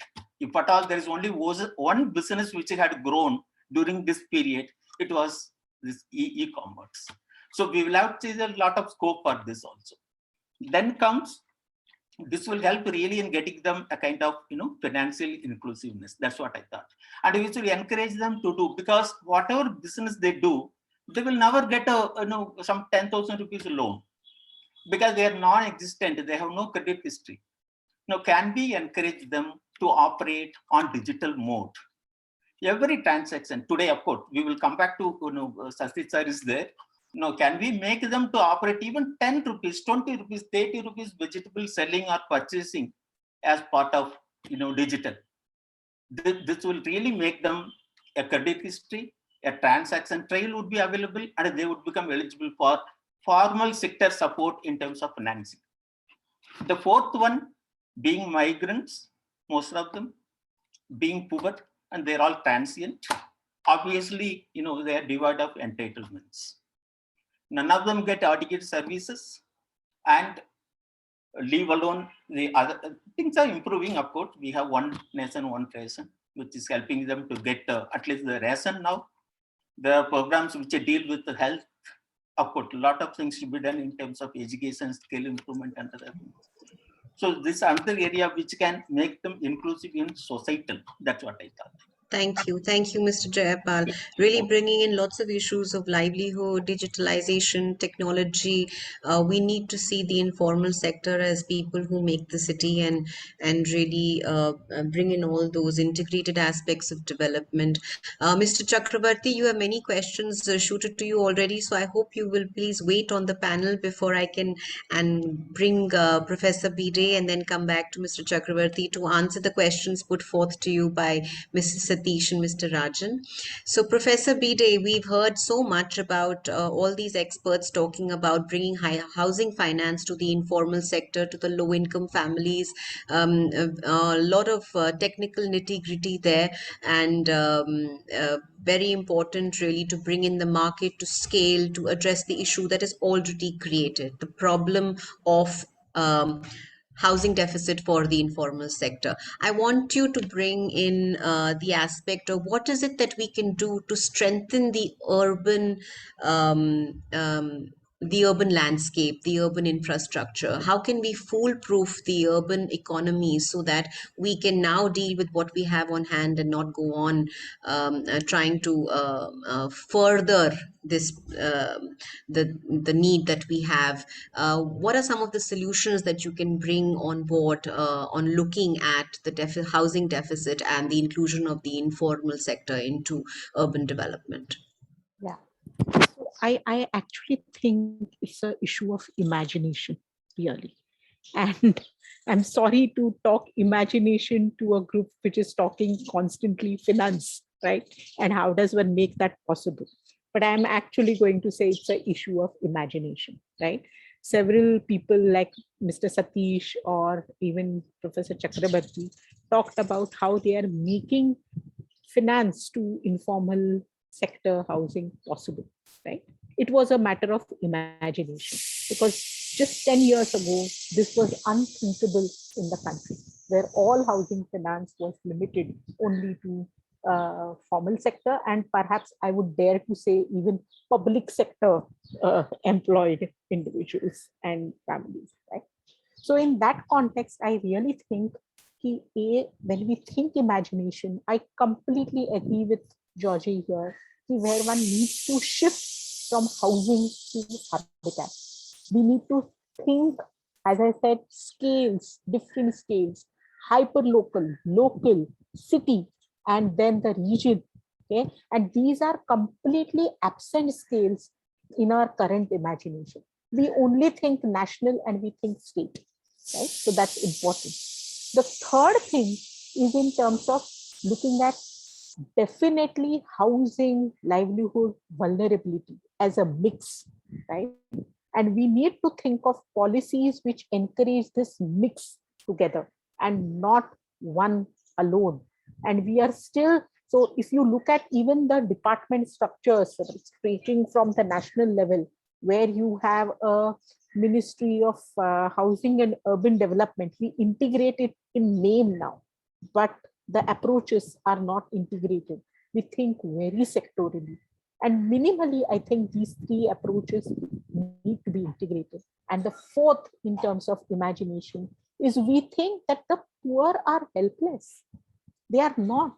They are here partly in the city and partly in their villages for a reason. Okay, and that is because the city excludes them. They have agency, they think, they can invest. And in fact, they have already come up with solutions, which are the informal settlements. We need to build up from there, not destroy that and consistently think of, can we bring them into formal housing? Why are we not willing to give up that imagination that formal housing is the ultimate housing solution? Can't we upgrade? There are lessons from the entire world that we are listening to and which talk about upgradation.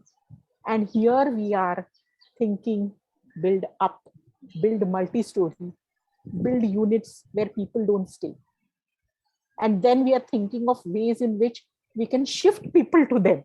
It's like fill in the blanks. If houses are vacant, they are vacant for a reason. And we had better find out how do we manage to construct houses for which there is no demand. Right, this is getting interesting now. So from should we only look at for moving the informal to formal housing, or should we upgrade? Should we not peripheralize, or should we make use of the peripheralization and the vacant housing? Mr. Chakravarti, I really need you to come on board and really put forth what all goes into planning a national project or scheme that is really looking at making housing finance more, housing finance institutions to give out more secure loans, or kind of make the environment more secure for them so that they can reach out and scale out. And this is linked to what Mr. Satish and Mr. Rajan have put out to you. Yeah. Okay. You have to give me some time. Can you hear me, ma'am? Yes, I can. Yeah. Okay. Now, first, before going to my role as a financier, let me also, having worked in this sector, let me also work as a speak as a social scientist.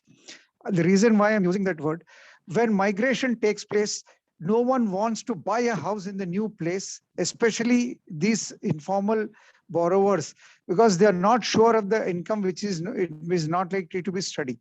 So as my predecessor speakers, I think Mr. Jaipal or Mr. Satish said that we have to promote rental housing first. Ownership is not a solution, especially in urban centers. In the first instance, if you also go and notice in these slums, when they come and settle in slums, these people, rickshaw pullers or vegetable vendors, in fact, they pay rent to the already slums. So therefore, there is some rental housing going on. But yes, now, but as Professor Bide has told, we have to encourage informal housing, but there is a moral hazard for it. It is a public land. See, in case to how much can we allow them to occupy a public land? After all, yes, we have a sympathy for the poor, but can we allow them to occupy a public land? So therefore, we have to have a solution. It should be and public land. If it is public land and public intervention, it can be only to some extent, and it will be politically interfered and intervened also. It will not reach out to the last mile. Therefore, the private sector has to play a big role. Private sector meaning it could be MFIs, other NGOs and other sector, not governmental sector alone.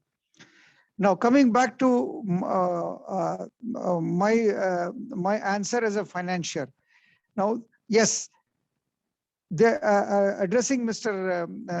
Rajan's question is that we have also seen there are many states where central subsidy and state subsidy is there, and they are not able to get finance from some HFC for that top-up loan.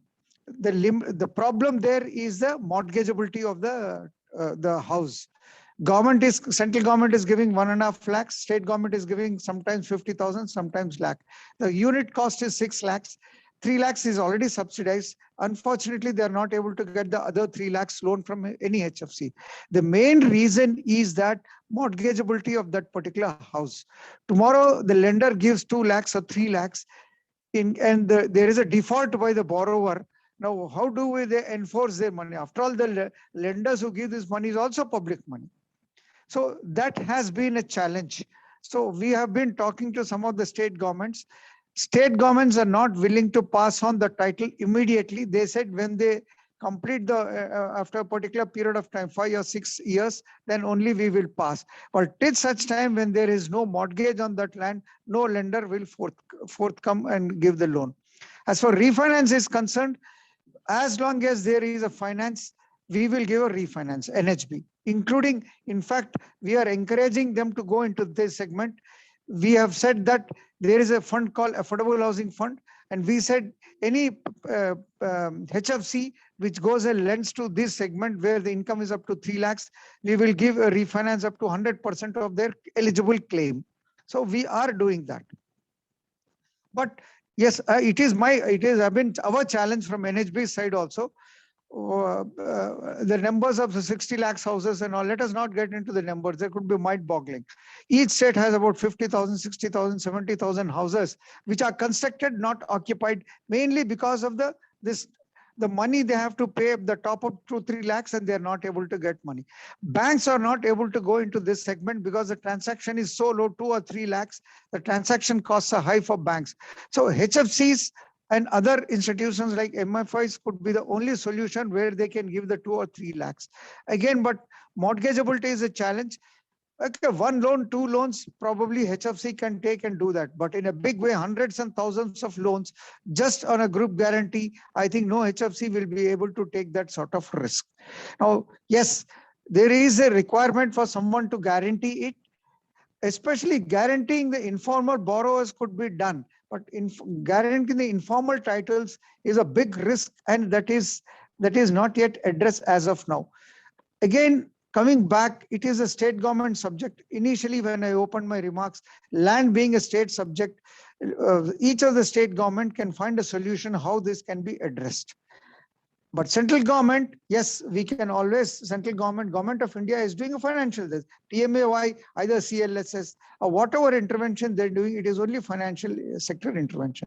As for the request of both Mr. Rajan and Mr. Satish, unfortunately, NHB by its act mandate can only to lend to some institution which are approved in the act. And MFIs as of now don't have that. We are working for it. We have been working with the government. We have been requesting government to allow us. But before I close here, let me introduce it to one new subject, probably to all of you also. Something called securitization of loans. Okay, it is slightly technical, but let me leave a thought with all of you. Reserve Bank of India has given some draft guidelines in June 2020. We are waiting for the final guidelines. Now, when that happens, securitization per se happens. The process happens is originator will originate the loans instead of looking for someone to finance it on book. The originator can sell the loans to some other intermediary, which then does some credit enhancement, a process called securitization. I will not delve into it right now, and issue what is called a pass-through certificates, where investors will come. Now, what happens is insurance companies, typically housing finance is a long-term finance. Not unlike a production credit, this is a 5 years or 8 years or 10 years. It's not a 1-year credit. So we want long-term investors like probably pension funds or insurance companies who want to invest for 5 years and 8 years or 7 years. So banks lend only for 1 or 2 years, a maximum of 3 years. They don't have the risk appetite to lend for 5 to 7 years. So we have to create a vehicle platform wherein new set of investors will come, but someone has to service these loans, buy the loans, service this loan, rate the loans and issue it. That process called is securitization. So draft guidelines are were issued by Reserve Bank of India. If that happens, I think to some extent, some of these problems will be addressed. I'm willing to take any other follow-on questions also. Let others complete it. Great, thank you, Mr. Chakravarti, for responding to the questions put forward. I want to bring in Dr. Rajan back to respond to Mr. Chakravarti, and also really to bring in a little bit of the operation side of the housing finance and taking that to the informal sector and the low-income families, and that how does this all fit in? Right. Thanks, Lara. I think there are two things that we need to keep in mind when you talk about housing at the bottom of the pyramid. Number one is we need to look at the housing ecosystem. It's not just the structure that we are talking about. I think we need to look at the whole ecosystem, including behavioral change communication. I think that's critical. And the second thing, what we have learned over the years is that, again, housing at the bottom of the pyramid, if it has to be sustainable, scalable, and you want to create impact, we have to do a lot of hand holding, whether it is, PMAY, whether we're talking about any schemes at the bottom of the pyramid, we have to provide what we call as housing and household support services. This will give access to them. And HSS, again, it's linked to technology. When I talk about technology, I'm talking about construction technology, and also I'm talking about information technology, that every household should have access to the information, and they need to, we're talking about B2B, B2C, or, C to a partner. They should be able to access it, whether they have a smartphone or a normal phone.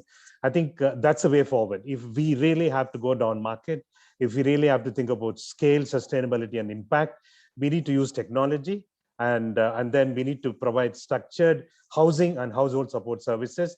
We need to do hand-holding.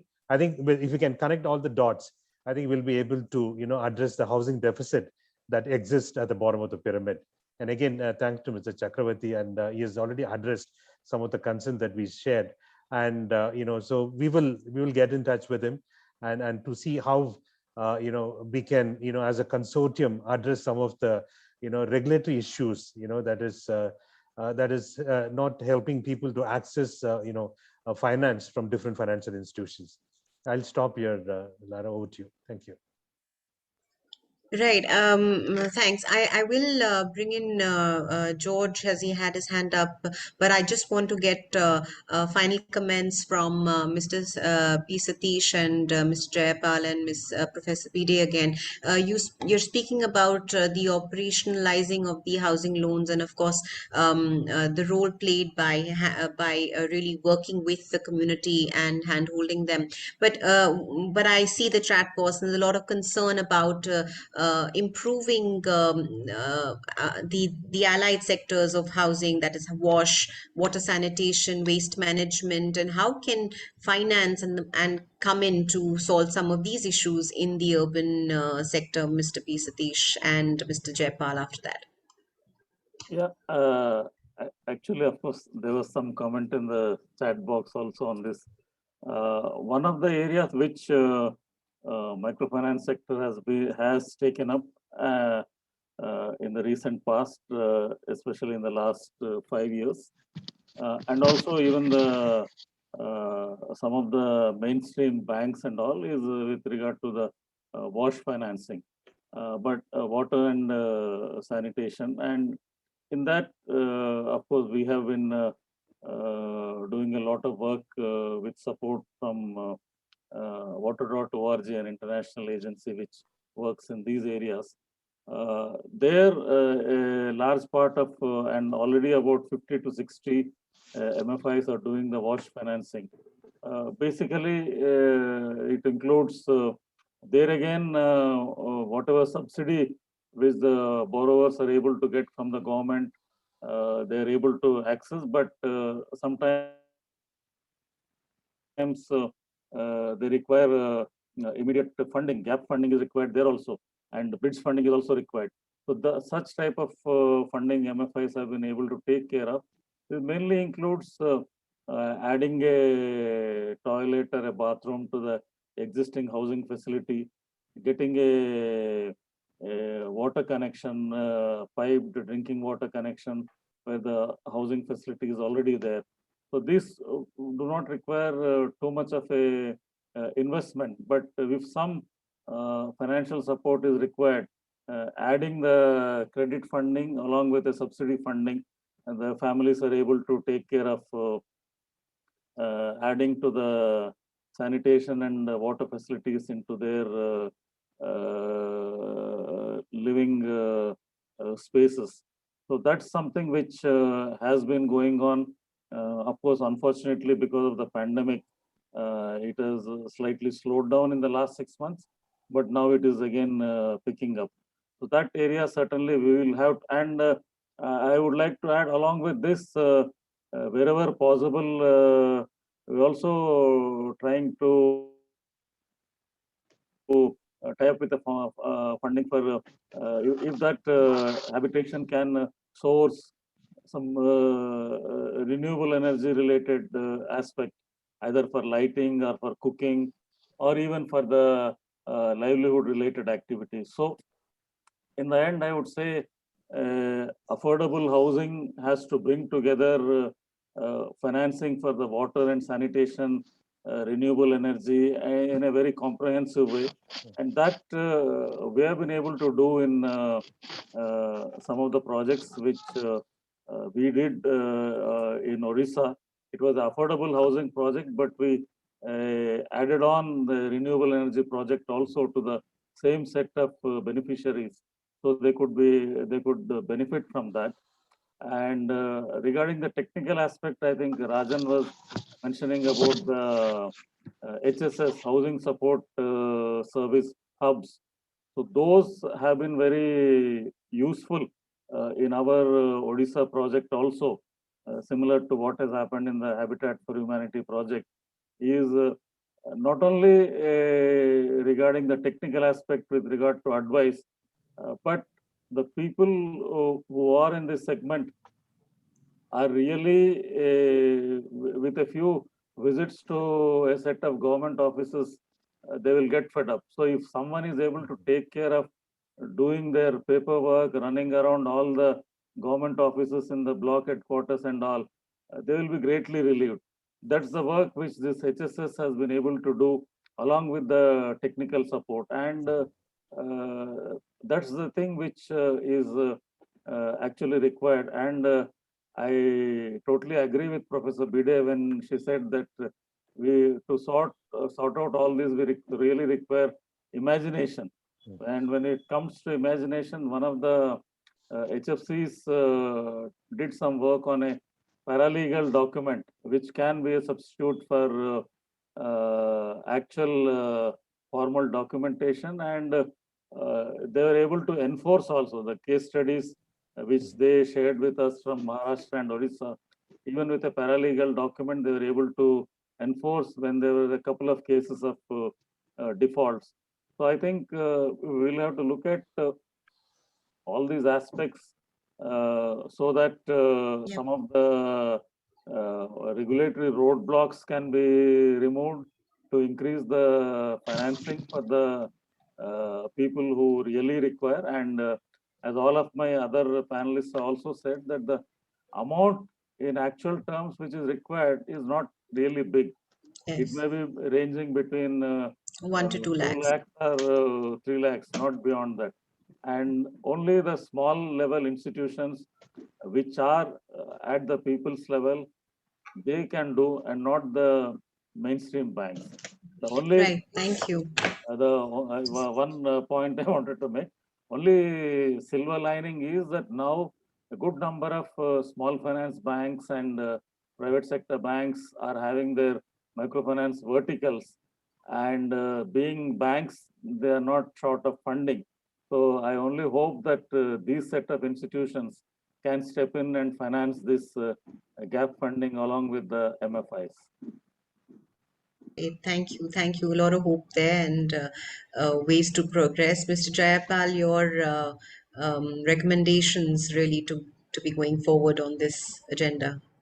Yeah, in regard to the lack of infrastructure in housing colonies, see, my impression is whenever they are built, not as individual house, as a big colonies, 100 houses, 500 houses, particularly through public sector involvement or even private sector, all the infrastructure required, whether it is was related or other things, it's all given. Now, the real problem comes when the trunk infrastructure is to be linked to the individual colonies. This is one area there is always a problem. Second, subsequent to provision and operationalization, the management of that over time. After 2 or 3 years, it all goes well, then you realize, it gets into big trouble of management. These are the 2 areas, which need a focus, I thought. Thank you. Absolutely, Mr. Jayapal. Professor Bide, over to you. And I'll bring in George. But before that, Rajan, would you like to sum up with your comments, and then I'll move to Professor Pide, and I think George wants to come in. Yeah, so I think a lot of good, ideas and suggestions. End of the day, how do we make housing as an economic engine to revamp our economy? Now, everybody, post-COVID, we need to generate employment opportunity. We need to get the migrant population back into cities. So I think, all of us need to come together. I think the only one word I want to leave is collaboration. If all of us can join hands together, I think we can make it work, and our economy, Indian economy, can jump back, and then we'll be able to, move forward with our growth of building a vibrant, clean and green India. Thank you, Lara. Great, absolutely. Thank you so much, Rajan. I'm really feeling the everyone on the same page with looking at housing for all and basic services for all and transport and mobility and really building habitats and housing ecosystems. And I think we're all in agreement with that. So hopefully we can take on the recommendations and the concerns that have come out of this panel and have further discussions with Mr. Chakravarti as well as others, and really take this work forward. Thank you so much. Professor Pide, you mentioned looking at this whole thing from the aspect of nurturance, and I really want you to bring in that aspect here before we close. So very quickly, I believe that where there is vulnerability, and I think we often don't recognize vulnerability. Whenever there is vulnerability and there is a recognition of agency, we need to have a more facilitative, a more nurturing approach, where I think it's not just I think everywhere within the country, in all sectors, we have a very highly supply-led approach, right? And I see one of the positives for me in this discussion has been that there are several institutions which are moving towards more demand-led approaches. But that has to be also accompanied by support, by nurturance, by guidance. And this is, I think, so to me, a more gendered approach. And why gendered? Because men talk about absolutes, right? And very highly technical kind of things. But what I see is the consideration of feminism to be brings in incrementality. It is a gradual building up. It is also thinking of things together. It's not thinking things in isolation. And to me, incorporation of that as principles within a local space, because it is only the local space which can cognize realities. So even I think when Mr. P. Satish talked about things, we're talking of agents who will know people intimately. That is where credit histories are built up in the absence of a formal, bankable credit history, right? So we need formal institutions which have that knowledge. And currently we seem to lack those mechanisms. I would feel one should develop those in order to also move forward. Thanks. Thank you. Thank you so much. Mr. Chakravarti, would you like to come in again, since I did promise you that you will come back once, and then we'll go to George.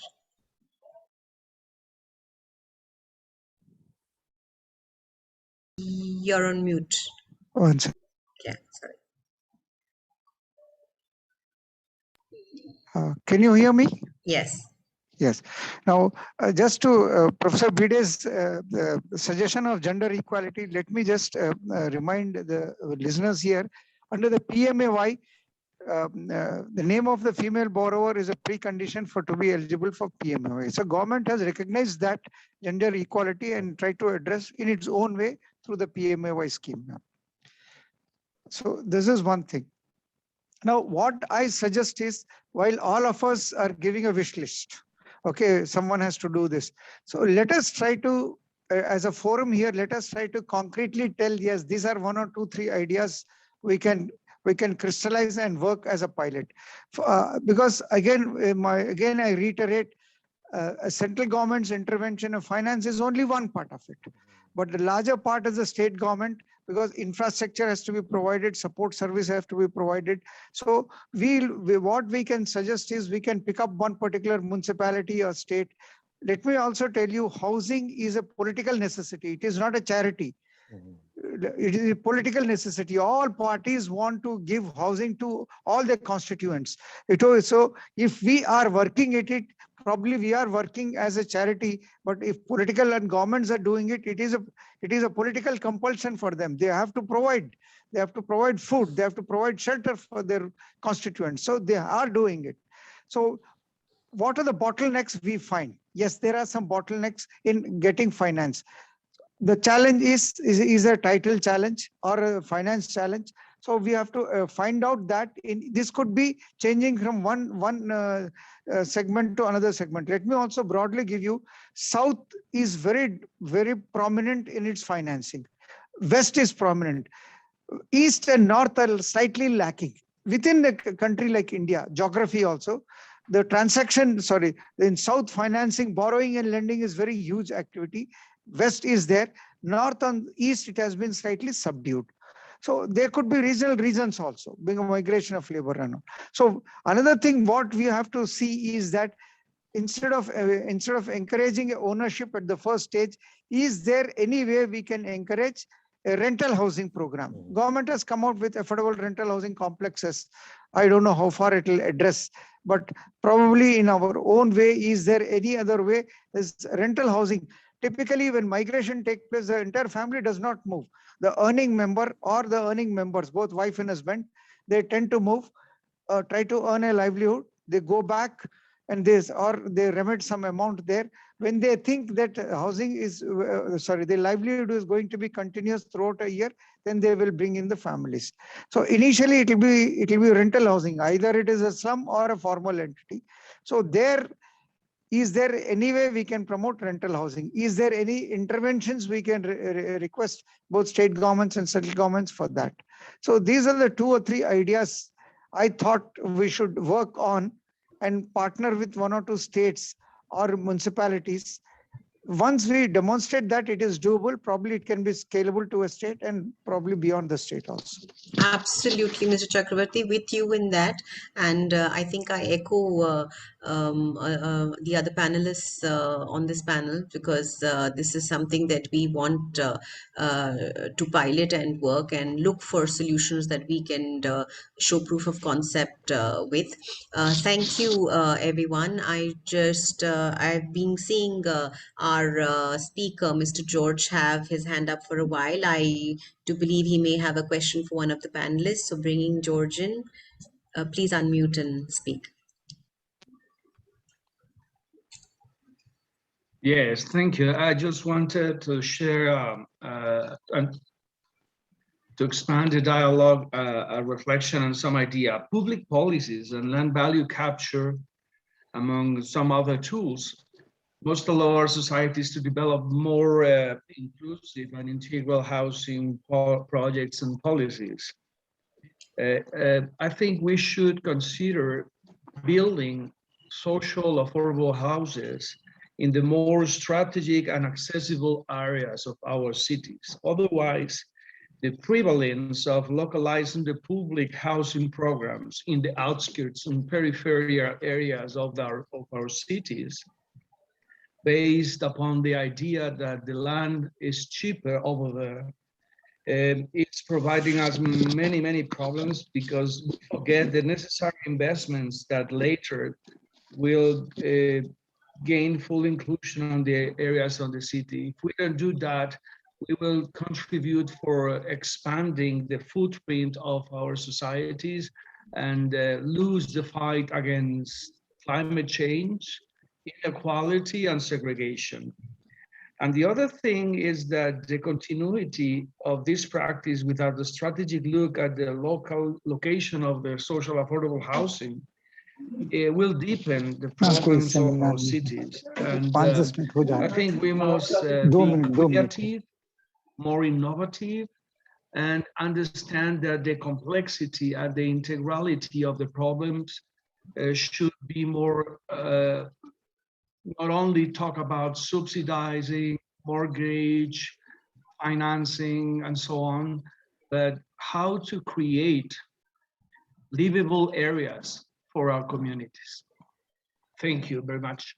Right, thank you, George. I think the panel has been extremely articulate in talking about the issues of urban slums, the informal migrants, and have really put forth solutions to upgrading slums, home improvements. They've also looked at the benefits of land title and therefore micro mortgage that follows that. We've discussed a lot about the ways in which we can increase microfinance and make for housing and make housing finance more affordable. We also have a suggestion of working on collaboratively in really experimenting with the whole idea of rental housing and providing different innovative ways of providing decent shelter to people who are looking for more urban living conditions. And I gather that urban means more developed and more and better. So all of us are really looking at finding some solutions to these issues, and we definitely are in agreement that our urban cities need to be inclusive, and we do not want to peripheralize or segregate any of our people who are really building cities together.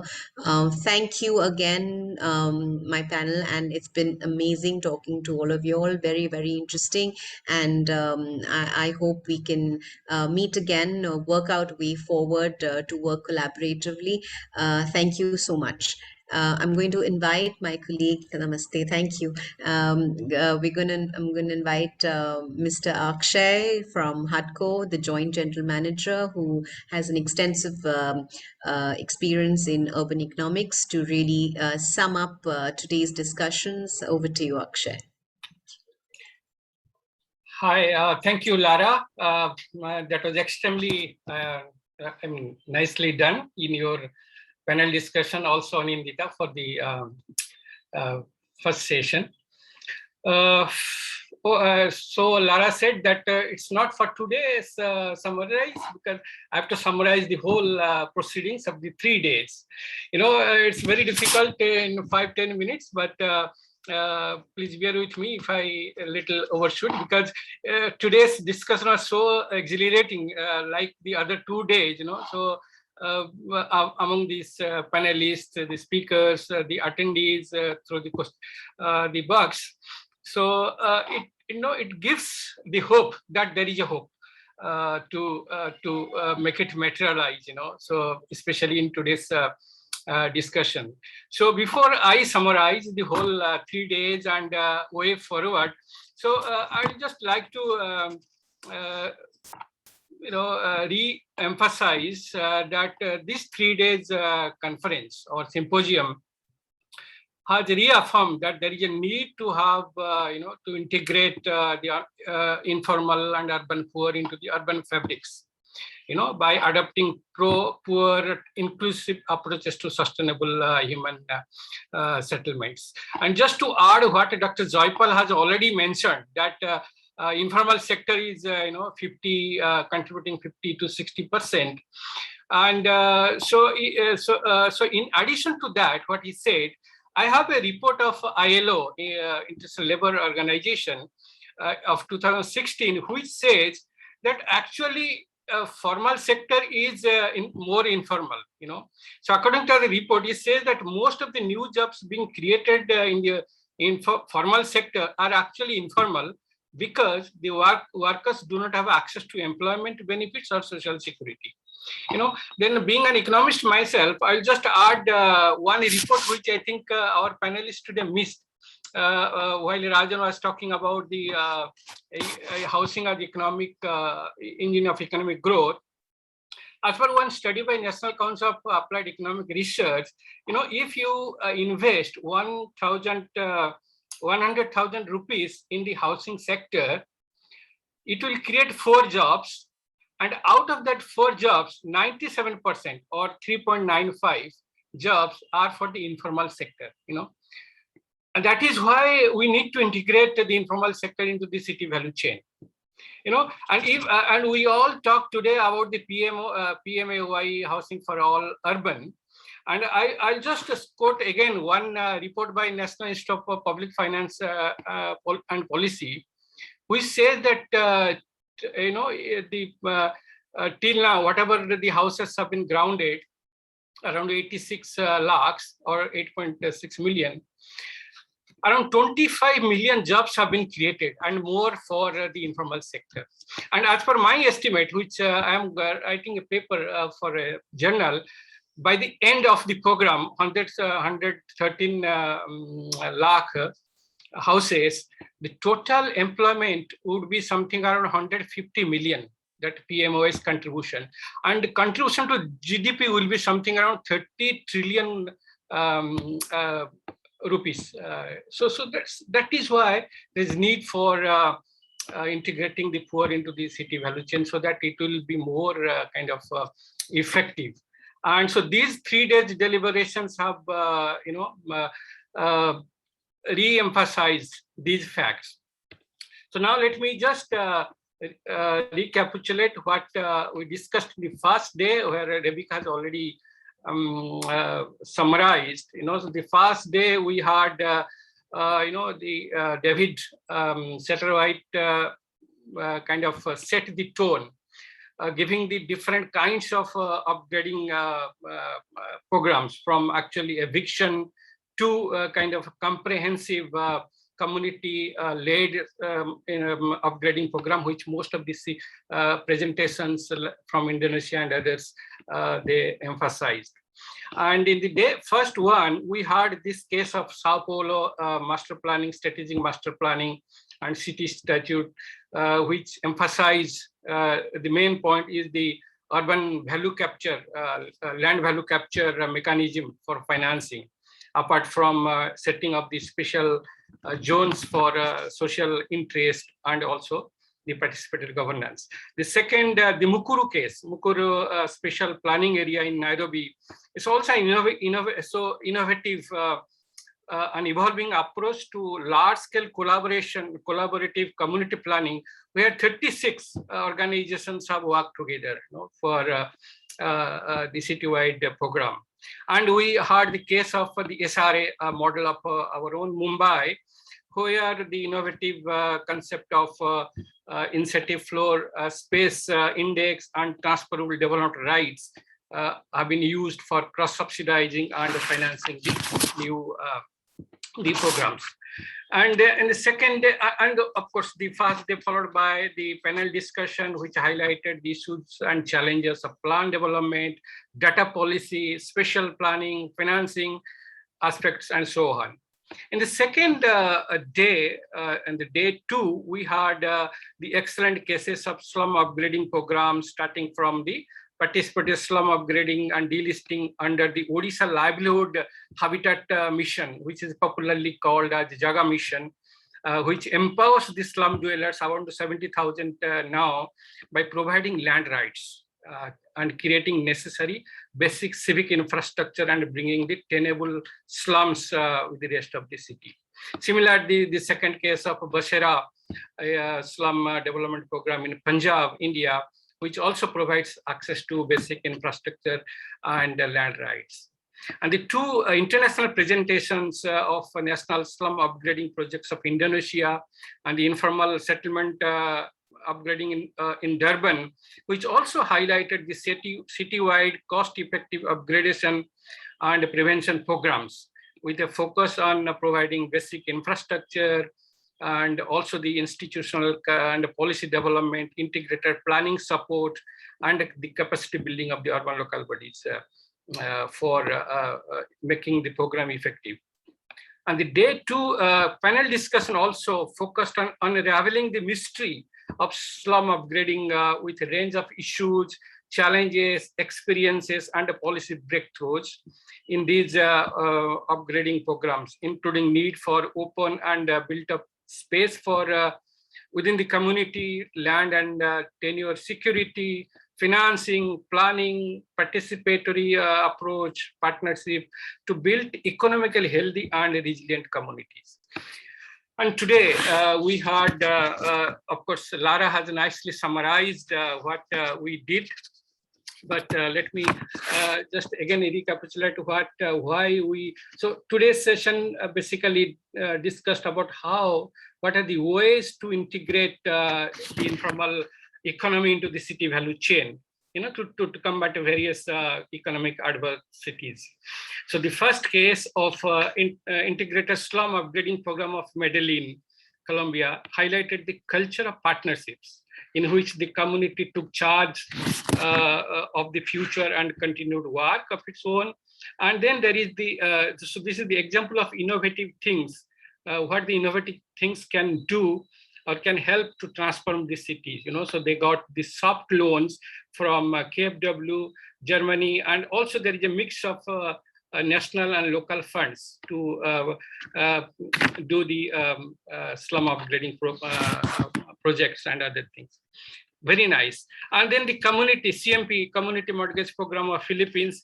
This is an example of innovative scheme and showed how the poor families and households living on public and private lands without security of tenure can access affordable housing finance, which our panelists also discussed.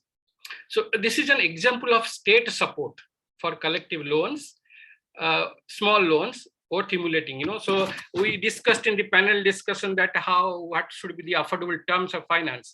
If you see that case of Philippines, so they gave 2% rate of interest and for 35 years, the repayment period. So that makes it affordable, and without any collateral, so they have this 5 guiding principle which worth emulating.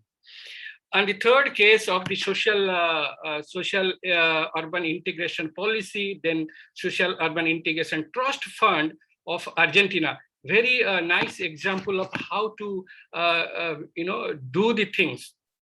The guarantee scheme which Rajan was mentioning. So we can learn from there in Argentina. So this is an instrument of this trust fund is a blended finance which provides a sustainable mechanism for funding comprehensive upgrading programs. So then, of course, we had a nice panel discussion which discussed everything about how to include, how to make financial inclusion affordable, accessible to the poor, and which Lara has already discussed. So I don't want to again re-emphasize those points due to lack of time. But now I have listed 10 summary points, and then I will come to the forward. So please bear with me for some more time.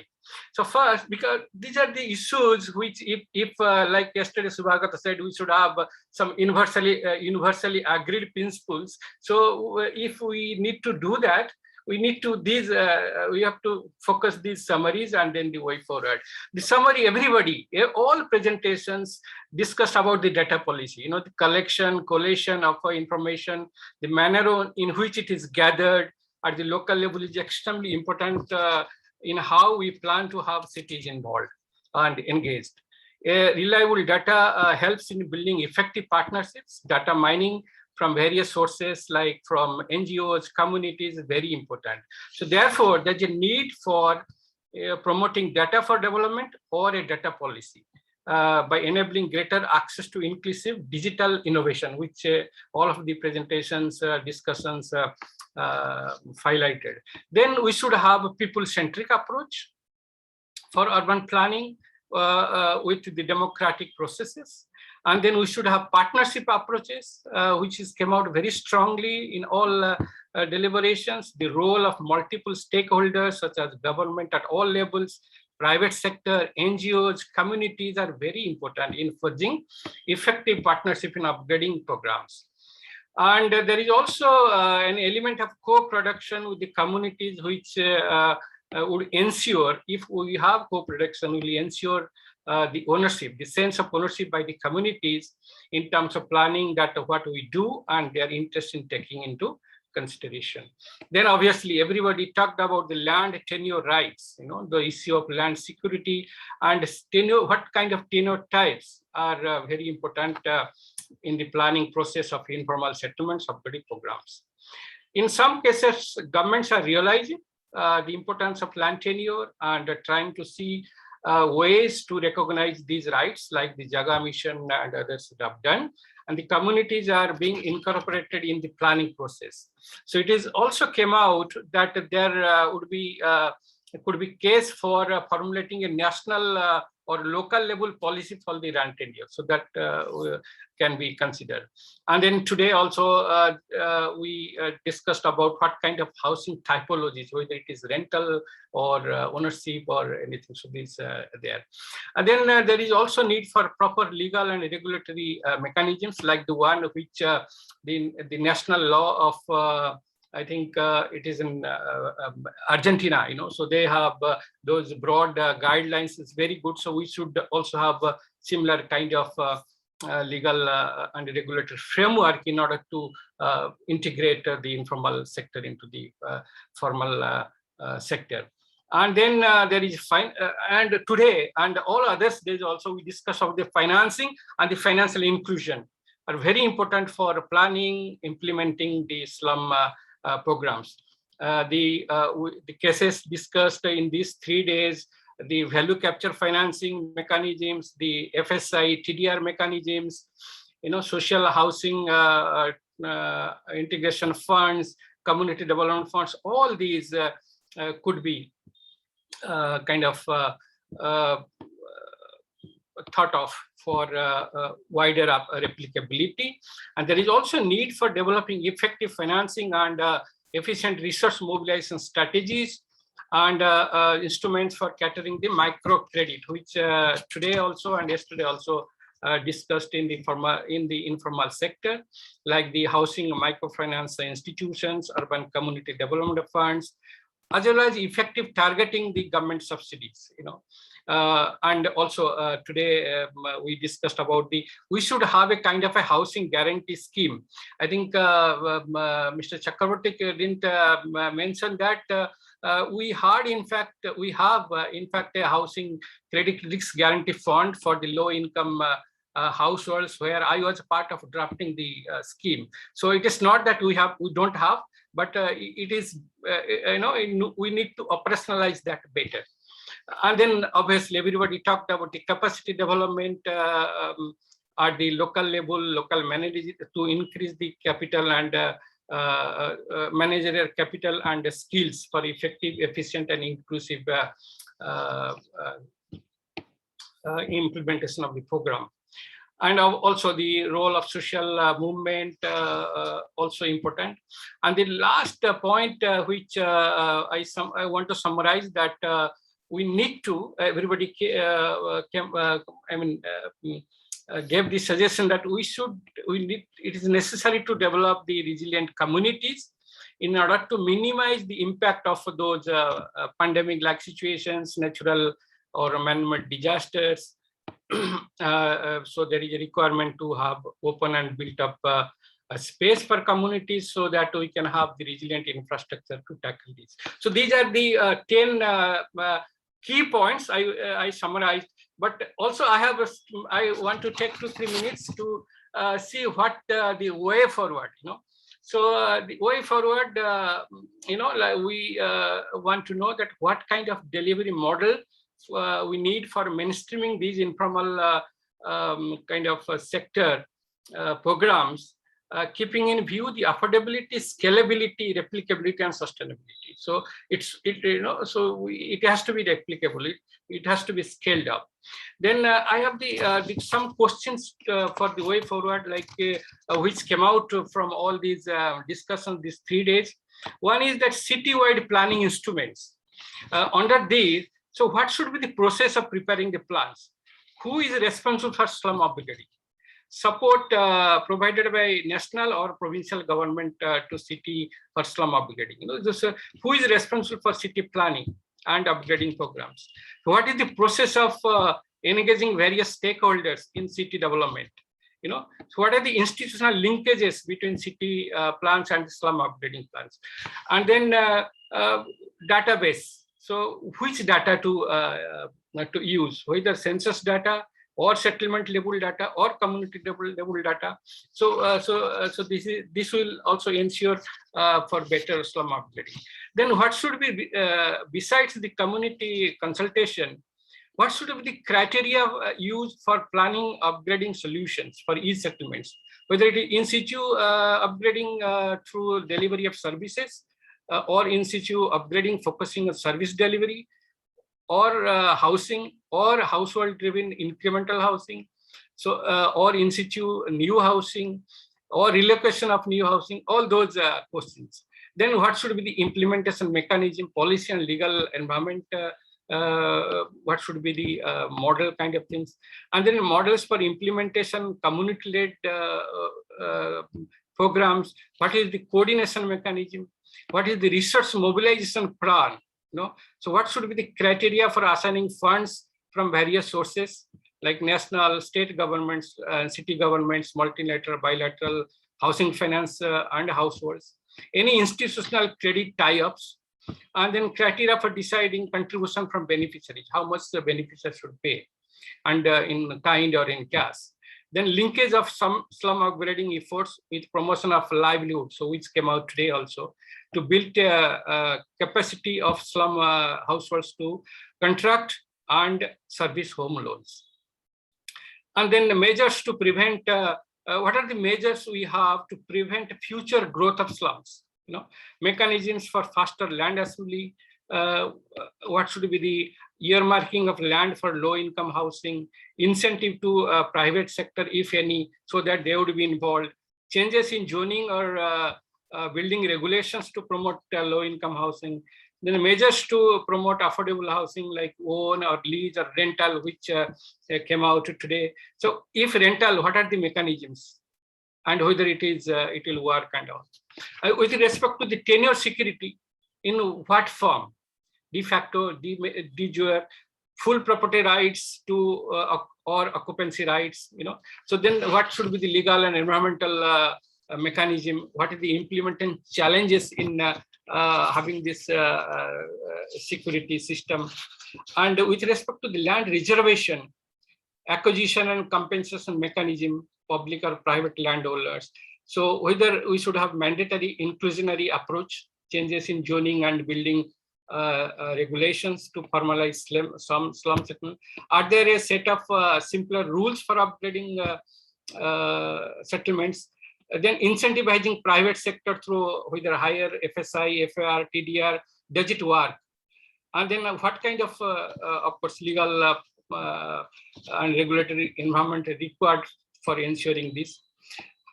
Financing, of course, we have already discussed, but there are also the micro funding mechanisms for national slum upgrading programs. What should be the share of, I think it came out today also, what should be the share of local governments in the buoyant tax collected by national and state governments for the slum upgrading programs.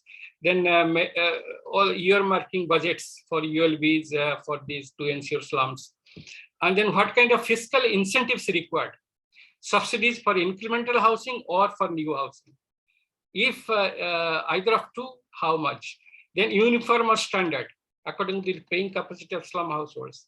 So in case of later, who assesses this paying capacity? Then the form of subsidy, capital or interest, the delivery mechanism.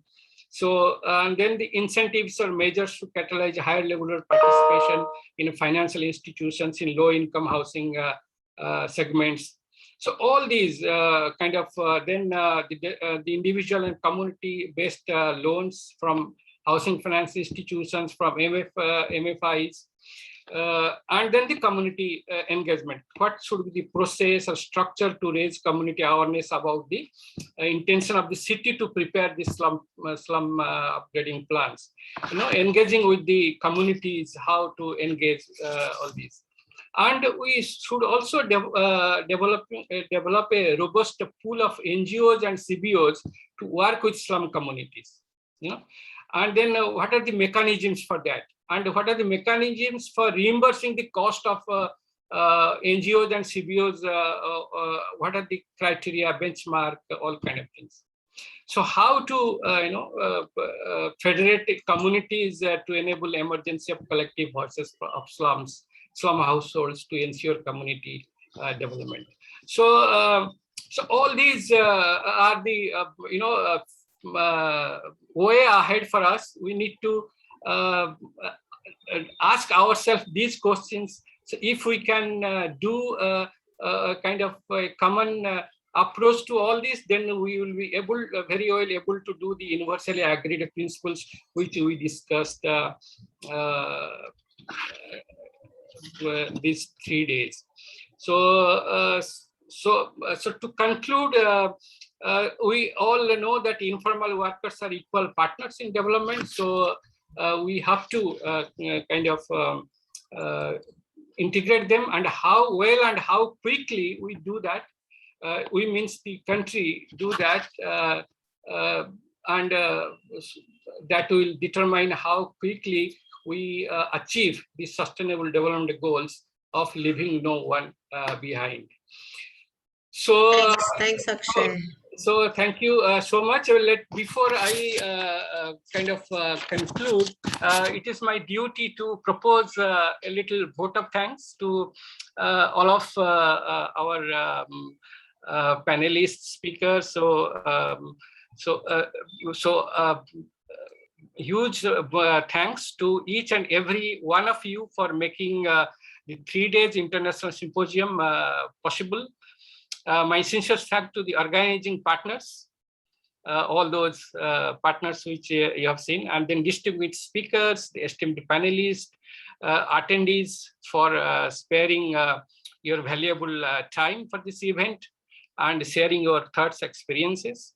And last but most important, on behalf of the organizing committee, I would like to thank Pablo and Vaishakhi and Arusi for working tirelessly behind the scene for making this symposium a grand success. And thank you all once again.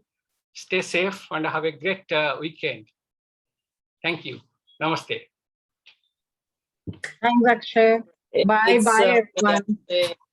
Thank you. Thank you. Bye. Thank you so much. Thank you, everyone. Bye. Thank you. Bye, Akshay.